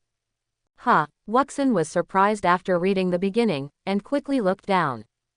Wuxin checked it quickly, and soon finished reading the note, and at the same time understood why Murayama Yudo knew about the secret mission he was carrying out. Wuxin put down his guard posture, feeling a little at a loss. After a long time, he whispered, "I didn't expect that so many things happened in the village in the past few months. Yes, the third generation Mizukage has passed away, and Karaguchi Yagura has succeeded as the fourth generation Mizukage. After the fourth generation took office, he sorted out government affairs, received files, and discovered this secret mission of the third generation Mizukage." Murayama Yudo looked at Wuxin with a complicated look, and fell silent after he finished speaking. After a while, a smile appeared on Murayama Yudo's serious face, and he said softly, "Lord Yagura succeeded as the fourth generation Mizukage, and the Blood Mist policy has been terminated. In the ninja school, the training topic of killing companions has been abolished. In February, 110 genin graduated peacefully." Wuxin did not answer Murayama Yudo. The paper ball contained a lot of information. Wuxin felt a little confused about the resignation of the third generation Mizukage, and even a little unbelievable. Before his team set out from the village, the third Mizukage was in his prime, but just a few months later, the third Mizukage suddenly disappeared, and Yagura Kujira took over. Wuxin really wanted to know what happened in the village. Wuxin recalled the details of this mission in his mind. The team set out from the Land of Water at the end of December, sailed on the sea for more than 20 days to reach the south port of the Land of Rivers, and it took a week to leave the capital from the south port of the Land of Rivers. He and his team spent half a month in the capital collecting intelligence, and then split into two groups to go to the border city of Fengwo. The round trip and investigation took another 40 days. It is now early April. In about 3.5 months, the Hidden Mist village has undergone such earth-shaking changes. There was a riot in the village. Although the note did not say what the riot was, it only said that the third Mizukage suffered heavy casualties in protecting the village, and Yagura Kujira succeeded as the fourth generation. The note especially mentioned information about the reform of the ninja school. The fourth generation took over the government affairs for 2 months and gradually became familiar with the work. Among the countless secret mission files he took over, he found the secret mission issued by the third generation Mizukage to Wuxin. So he sent a message to Murayama Yudo, ordering the mission to be cancelled. There was a Mizukage seal under the note, which can be said to be true.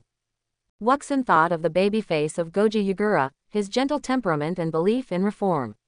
After sorting out the cause and effect, Wuxin calmly accepted the order to end the mission and whispered, "I don't want to do this annoying mission anymore."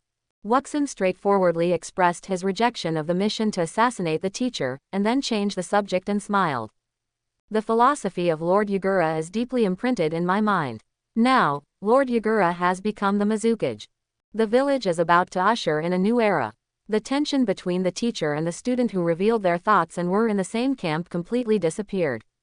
Murayama Yudo nodded and said in a deep voice, "Well, Lord Yagura also attaches great importance to the investigation mission ordered by the third generation, which is related to the development and strategic adjustment of the village. After the investigation of the chunin Maruoka Tsunekazu team that went to the land of fire returns, if the intelligence matches, we will set off to return to the land of water as soon as possible. Yes, Wuxin agreed softly. His secret mission stopped, and the psychological pressure dissipated. A smile appeared on his face, and he said softly, Lord Yagura has succeeded the Mizukage for 2 months. By the way, I can't wait to go back to the village and see the village under Lord Yagura's governance. Wuxin thought of Yagura's face, the longing in Yagura's eyes, and the lofty reform concept of turning the blood mist village into the land of paradise. Yagura was determined to do this, and he would also have a sense of belonging to such a hometown, not like now. Whenever the situation is not right, he will think about running away, and then become a wandering ninja without a sense of belonging, wandering around the ninja world. The idea of wandering ninjas has always been Wuxin's backup plan. Now, with the coming of the 4th generation, these ideas have dissipated. Wuxin mentioned Yagura's ideas several times, which made the calm-looking Murayama Yudo's eyes flash with admiration. He seemed to remember Yagura's beliefs, and the corners of his mouth could not help but rise, and he whispered. Really, it seems that we think the same. Peach Blossom Land, it's really desirable. At this moment, the two of them were eager to go home. I hope everyone will support it and subscribe more.